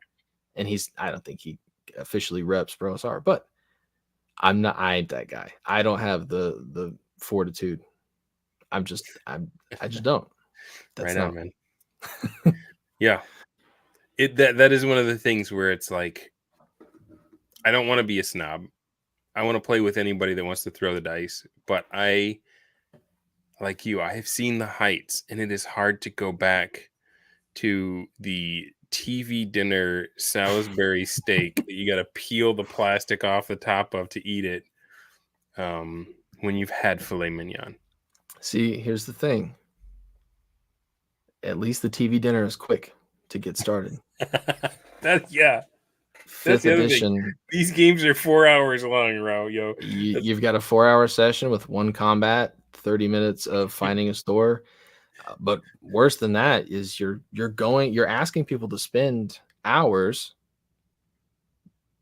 building the character. It's like asking someone to start playing video games by learning how to tech the perfect item tree in League of Legends. Yeah. Why would I want to learn this stupid system to play this game that I'm not even excited by for 90%? It's like playing 40K nowadays. A 40K game is 3+ hours. You're not going to finish the full combat, and you're going to spend most of your time watching someone else roll dice. If you're lucky. If you're unlucky, you're going to spend that time watching someone think about rolling dice. Yeah, you're gonna watch somebody doing a Cockney accent for the shopkeeper while everyone tries to decide what supplies they'll need. Yeah. And so, do you like Halo? Because I have a book on C++. And that's what that is the expectation. That's what you ask people to do when you say, hey, let's play D&D together. Anyone who's familiar with 5th edition is going to say, okay, who's going to be the DM? Because they don't want to be the guy who is going to build his own operating system so that he can play Halo next weekend with his friends who aren't even going to say thank you. Yeah, they're not going to think about it outside the game. While they're there, they're going to be on their phone. They're going to forget the 3 pages of backstory that they handed you. And like when you throw little like hooks to those, they're going to blow right past them. Yeah.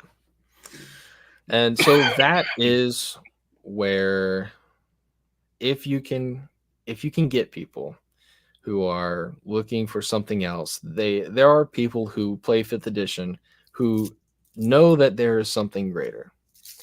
They know that there is an experience that they could be having that is what people promised.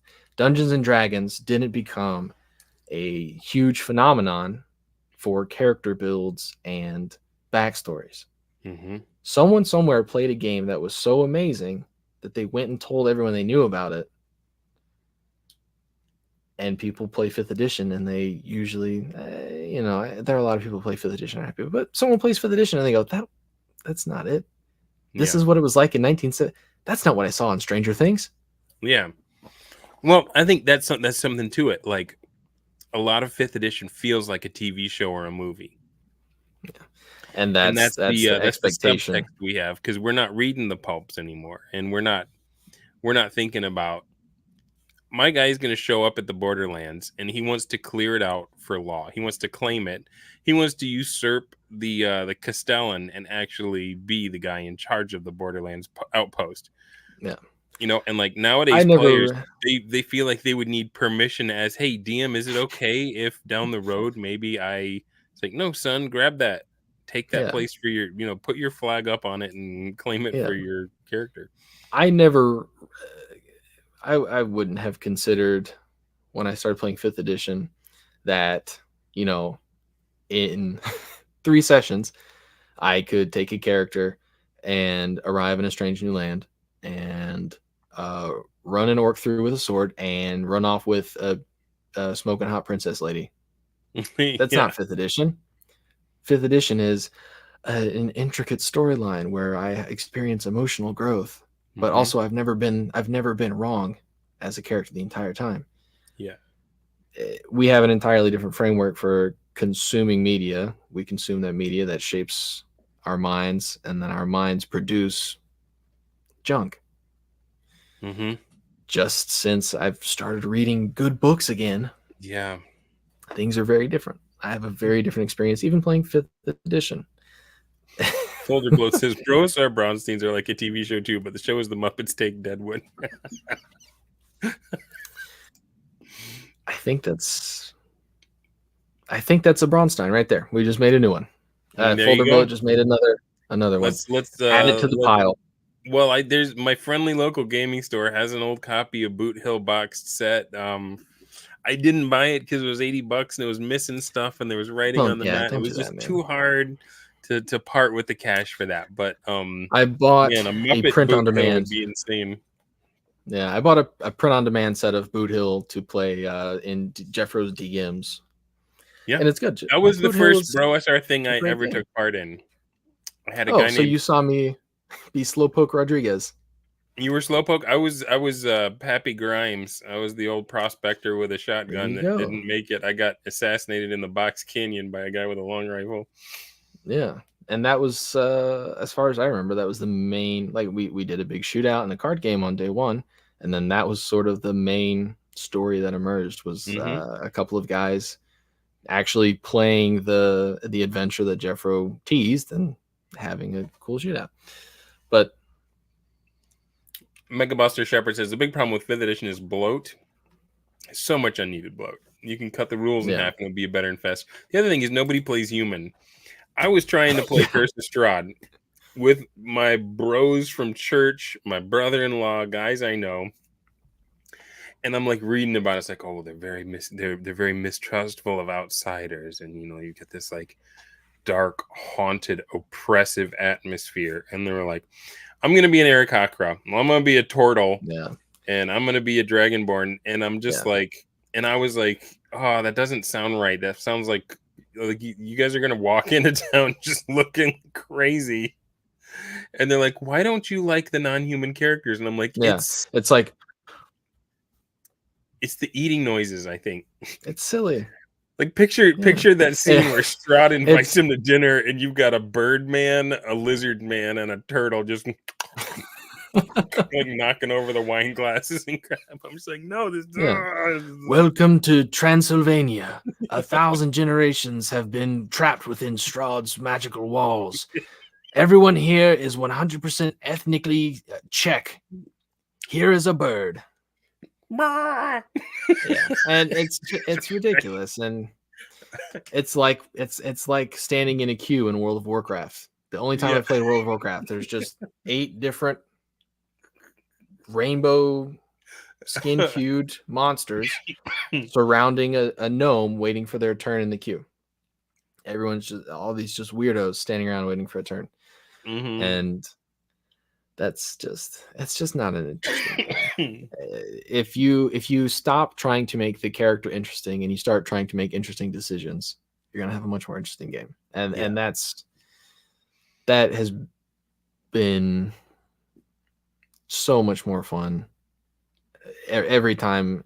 Even though I crash and burn a lot of these projects, every time I've done something with the bros, people care more about making interesting decisions than making an interesting stat sheet, and you can just get a much more rewarding game. And I would rather have an interesting death than a boring character. I would rather have a guy fail spectacularly and go out hilarious in a way that we're going to be laughing about a year from now than turtle up, fade into the background, and play it safe. Yeah. So speaking of playing games besides Dungeons and Dragons, the summer of Stein is hot. We're all in the throes of it. There is another game that we have mentioned, we being people who say stuff that's worth reading and listening to, not me. There's been another game brought up before, mostly I think just by Mr. Wargaming, is the Kriegspiel. Yeah. Kriegspiel is, for those who aren't familiar, sort of the war game. It is the educational tool developed by what's his face, McPrussia Man.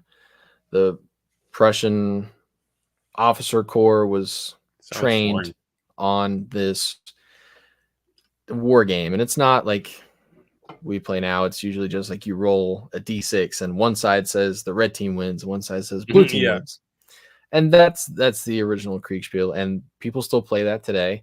There aren't any organizations that I would recommend being a part of that run them, but if you jump in like International Kriegspiel Society, you can join people's games that are hosted outside of that organization, and it's a lot of fun. It is the Braunstein of wargaming.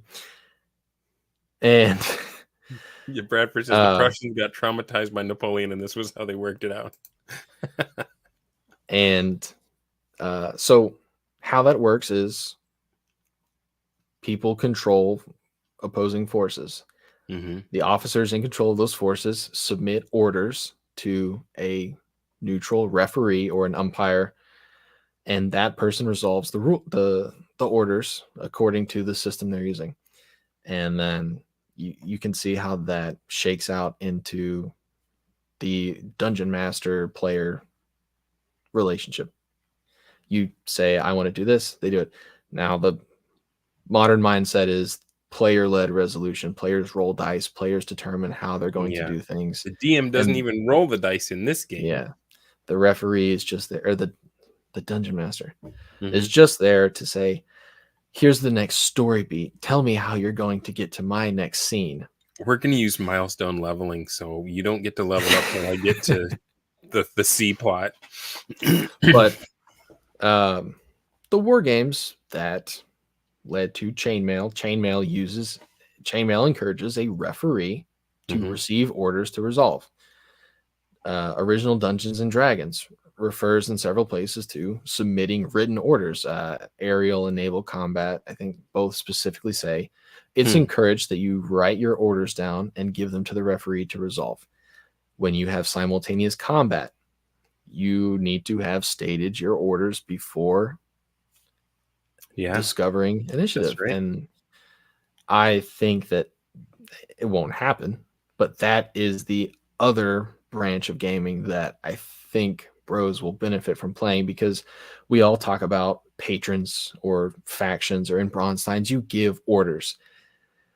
I've refereed Kriegspiel, I've refereed Braunsteins, I've refereed Dungeons and Dragons. I can tell you, people don't write good orders. There are lots of ways to write bad orders. There are good ways to write good orders. And I think a lot of people would benefit from trying out these refereed war games or Kriegspiel. And that is another project down the line. I'm hoping someone else will do it because they'll probably be more successful. But what would be your advice to Braunstein players? We kind of talked a little bit about how to run them as a DM, but like, how do you be good at this as a player? How do you give good orders, for example? So it depends on the scale of the game. If you are playing a super small scale game where you're controlling like a single character of a lower level, you can give more specific orders. But when you're running a faction, you need to either be concise or be broad. And those two can often go together, but you need to say, this is what I want to accomplish with my faction. These are the referee knows the resources that you have. You say, this is the tool that I think will enable that. This is what I want to accomplish. Make it happen. Or you need to give the referee clear and direct instruction. You say, here are the places here's the route I'm taking. This is the timeline. Can you resolve this? Thank you. Mm-hmm. That's the power gaming method, is you try to be as precise as possible until you reach a point where the referee smacks your hand and tells you to back up. It's his time to resolve the orders. Yeah. And that's a fine line to walk. Dungeons and Dragons, we want to play a very close game. We want to make sure that we're not losing any advantage that we have accumulated through our hard work. We've acquired resources. We've set out the time. I want to use my teleport spell to move me to this location where I'm going to drop a marble in a bucket. Then I'm going to walk down the stairs at half the speed of the marble. When I reach the bottom, the marble will have cracked. That will trigger the monster to come out. As I hit the bottom step, I'm going to stab the monster in the face. When I stab the monster in the face, he's going to die. I will collect his loot. I will use that loot to pay. And you go through this Rube Goldberg machine of orders with the referee. That's where referees get burnt out. I think that's what got Calvitis was he was going through the super detailed orders with 12 nuclear bomb patrons. Yeah. In a Kriegspiel game, an effective order is my brigade will advance to the crossing in order to prevent the enemy from taking it. You give your element, you give your intent. Yeah. And you give a timeline. And then you release it and trust it to the DM, because you know that you can't plan for every eventuality or wrinkle. Yeah. The most important part to convey in an order is your intent. You Yeah. need to say, my goal is this. This In the is hopes of, how, yeah. yeah, these are the tools I'm going to use to achieve this goal. And then you let the referee take it. And that is where you get opportunities for convergence. So you, in your throne room in the Dicestein, saw opportunity for two players who said, I want to talk to you. Mm-hmm. You said, come I at this said, time. meet me at midnight. You created Come conditions for secretly this so that no one convergence. knows you're here. When you've got two parties traveling through a hex, what's more interesting? It's for them to encounter each other or for them to pass by on the other side of the wood line. Yeah.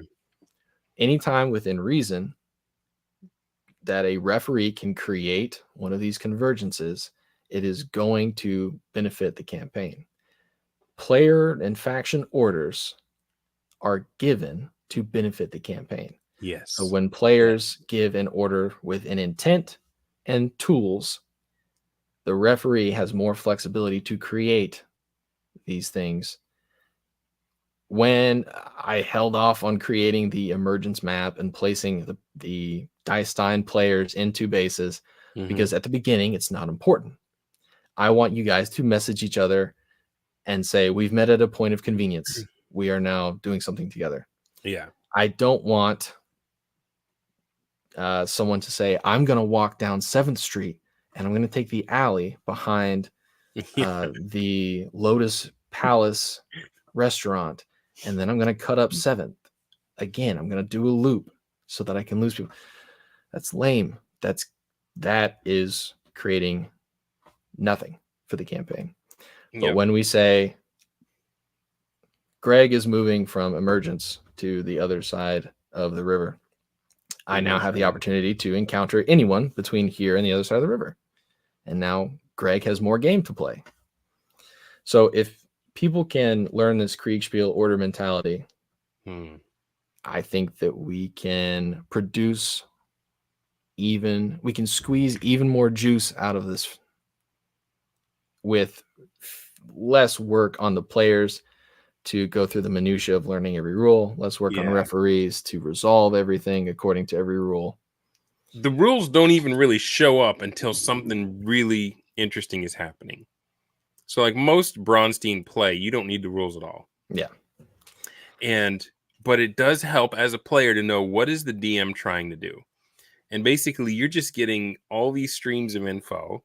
And the worst thing that can happen is for everyone to turtle or play their own game and they never touch each other, they never intersect, and they never come into conflict. Yeah. So the And DM is taking your orders and trying to fashion something interesting to happen in the middle of it. Yeah. So it may not go down exactly the way that you're trying to craft when you give those specific orders. So giving a more generic order lets him play with that and then set up these scenarios that's going to be fascinating to everyone. Yeah. I didn't mean to talk over you. You're about to No, say you're something.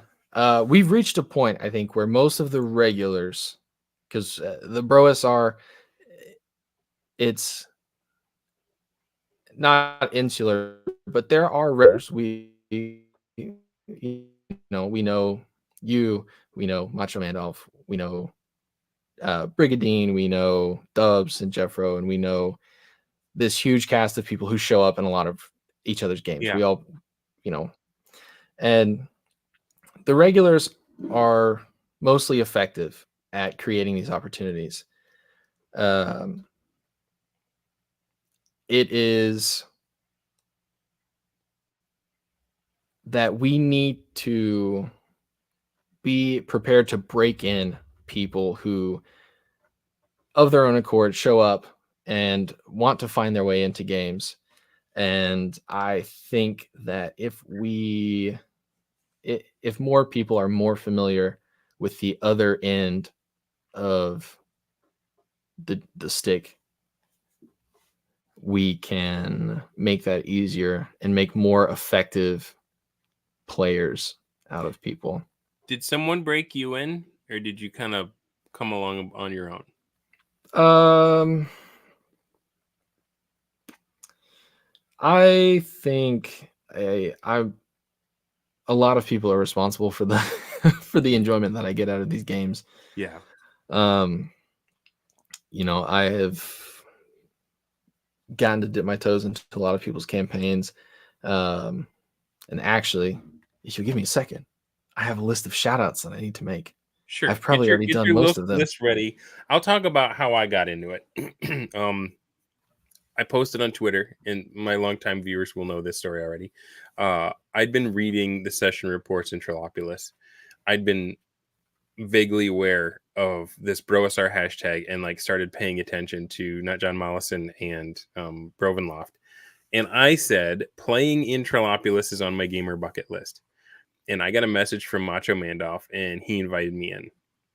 And even though I was primed for it, like I'd been reading the session reports, I got their sense of humor. I was excited to play. That was my critical role. Like being invited into that game was, I was such a, everyone was That's probably the worst thing you've ever said on this podcast. yeah.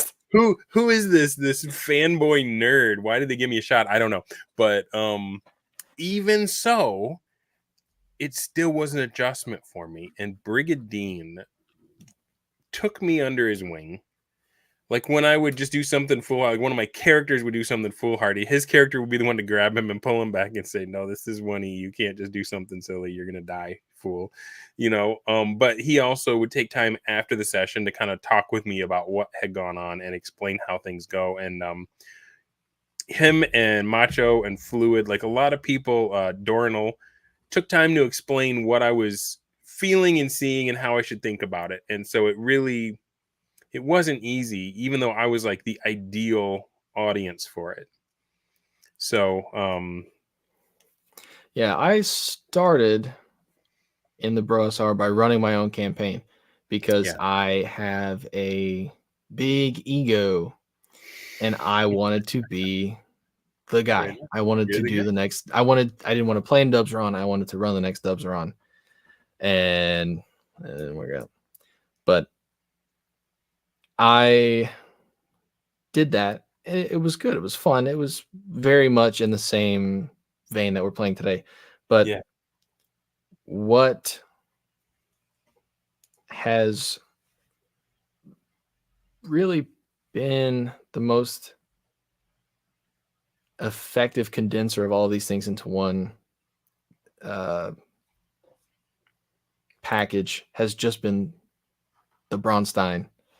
yeah, Learning, implementing the true form of Dungeons and Dragons has made everything else make sense so much faster than anything else. Any of the other, mm, I'm on my third campaign attempting to emulate the Broasar style.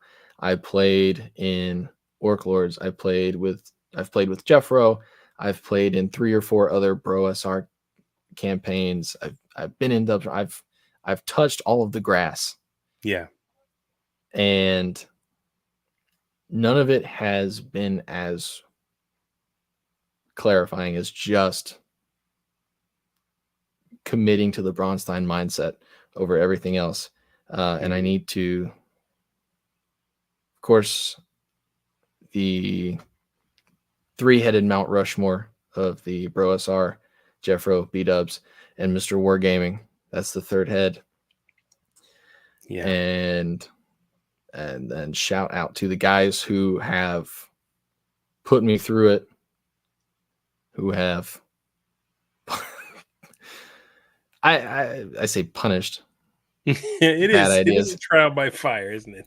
but just a couple of the people, they've all been name checked already, except for Kodiak.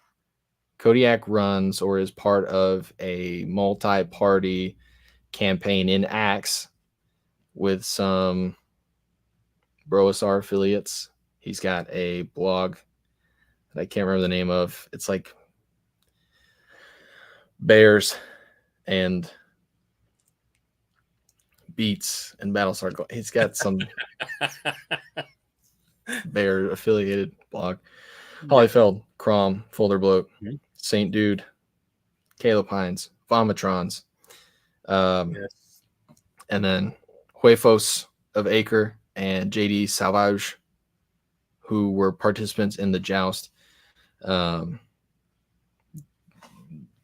These are just many of the incredibly friendly members of the Bro SR. I don't know why people keep accusing the Bros of being unfriendly. They are the friendliest guys that I've ever played games with. I've never had anyone play 5th edition with me and say that they would pray for me.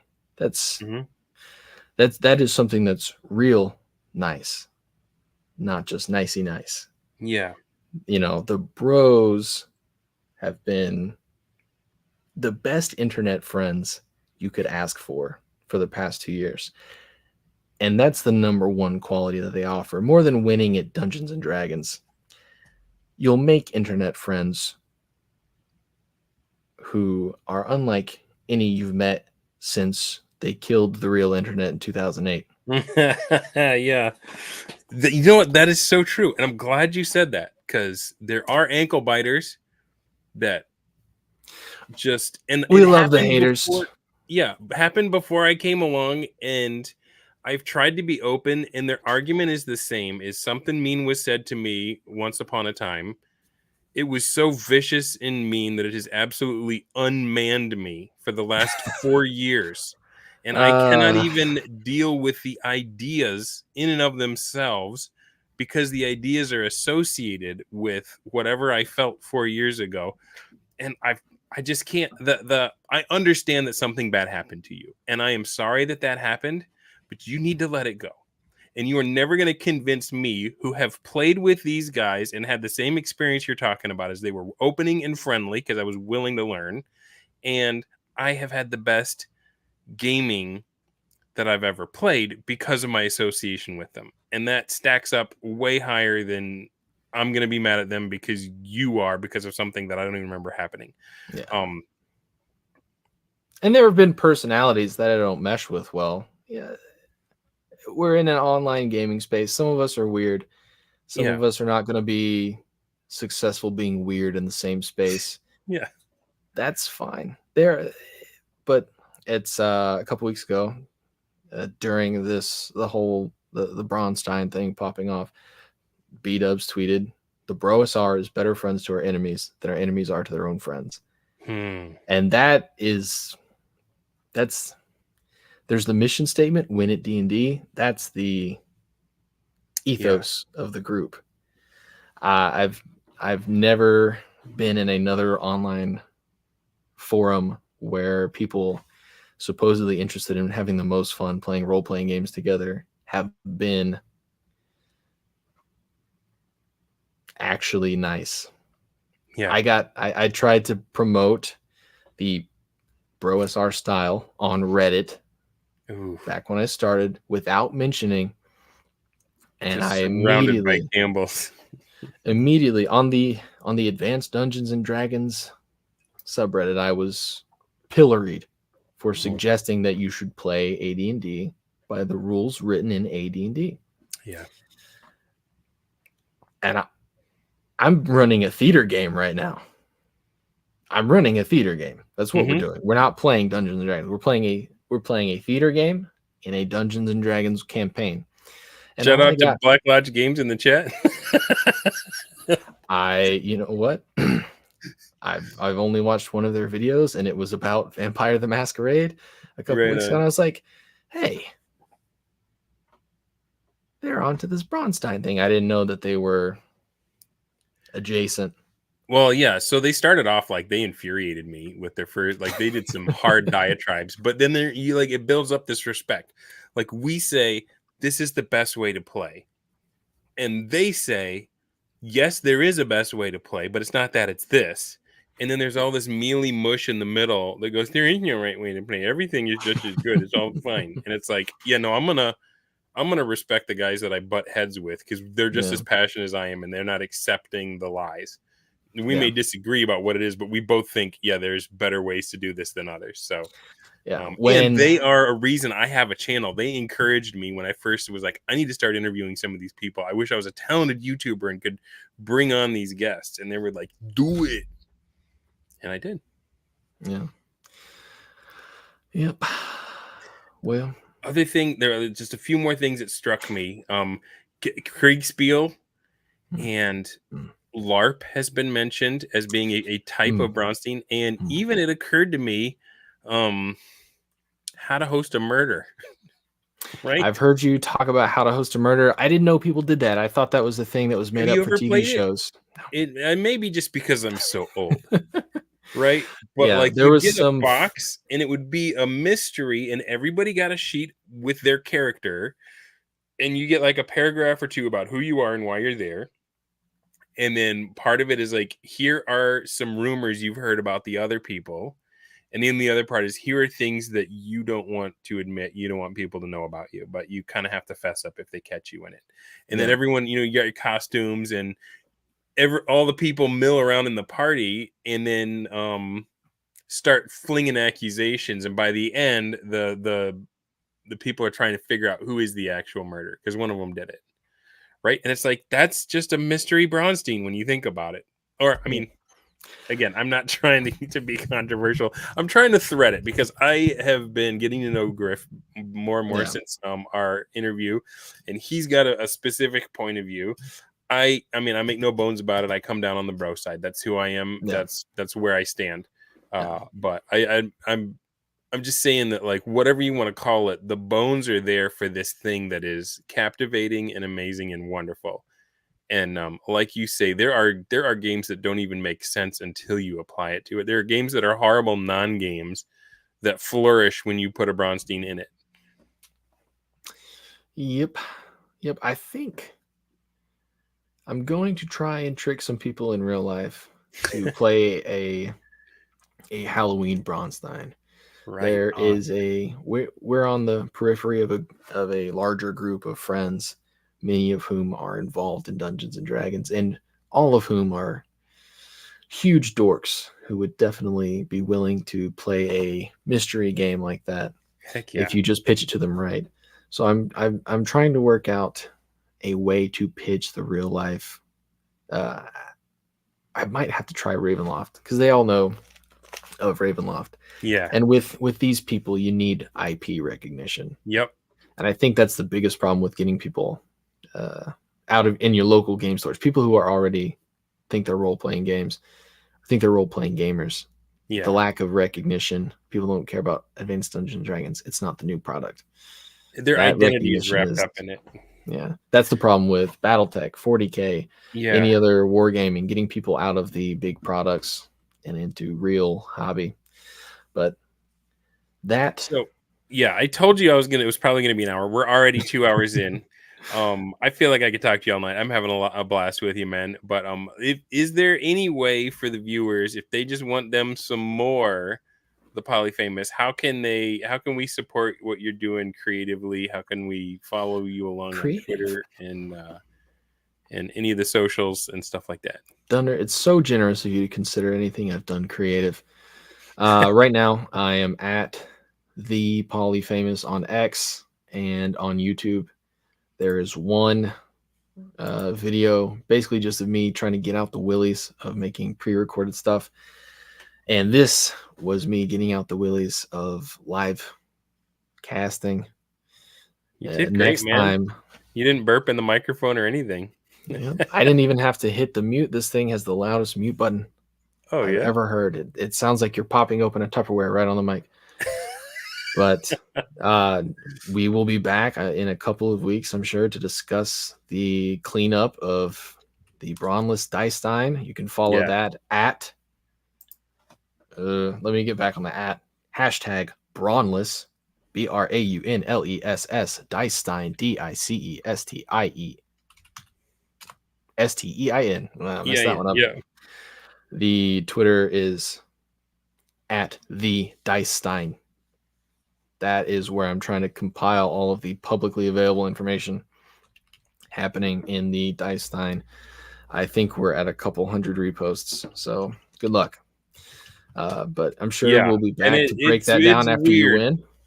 There are people with pink turbans. There are people offering baths to people in the Yep, city. yep. There is a garbage spire in the fountain. There's what It's else? The Burger King is offering people. sandwiches out of nowhere. people turning green or turning into lizards. Yep. The Bath Party has appeared. Oh, hey, I promised one of the players that I would cut a promo live in the spirit of Total Nonstop Braunstein. However, X has deleted his message. It is. Oh no. We've said too much and now it's gone. So instead, I'm going to let you know that there are shadows afoot in the city of emergence. Shadows without bodies. The void where a man should be appearing, and they have torn limb from limb the poor friars of Our Lady of Griffin Watch, who have just come to help save the city. Please, if you have it in your hearts, support the church in real life and in your Dungeons and Dragons game, and help bring these monsters responsible for the death of these friars to justice. We were not aware of this happening in our fair city. It just happened. It just happened. It's breaking news. I'm sorry to have to break it here, but you heard it first. We would love, in our regal capacities, to help. However, as has been made painfully aware, there is no one who will bend the knee or ask for aid, save the Burger King himself. If you, brave listener, think that you could be the one to change things, you have an open invitation to the Living Earth campaign. I keep a link on my Twitter pinned now, and I was supposed to send Dunder these links for you to follow me on X and YouTube and to join the campaign, and I messed that up. Oh, that's right. Let me see. Are they in our X chat? Nope. Those, I changed my username so that YouTube link is no longer good. Oh, okay. But I don't have anything worth finding anyways. If you want to get good at Dungeons and Dragons, you should watch This Is Dunder Moose, Mr. Wargaming, The Joy of Wargaming. You should follow B-Dubs. B-Dubs 1776 on X. Twitter, at Folderbloat, at Doomstone Crom, at who else writes good stuff that you should read? All of them. If just go to hashtag BroSR. Yeah. And follow everyone who uses that hashtag, and then just filter out the lames who are not cutting it. Just mute the ones that are going to block you anyway down the road, right? I have good friends that I keep on mute so that they know I'm following them and they don't know that I don't want to see all of the cat videos they've reposted. I would say there's good people on both sides. It's so true. It's so true. Anyways, thanks very much for your time tonight. I appreciate it. Thanks for tuning in. Thanks for coming in. And have a good one, y'all. And until next time, we're praying for you.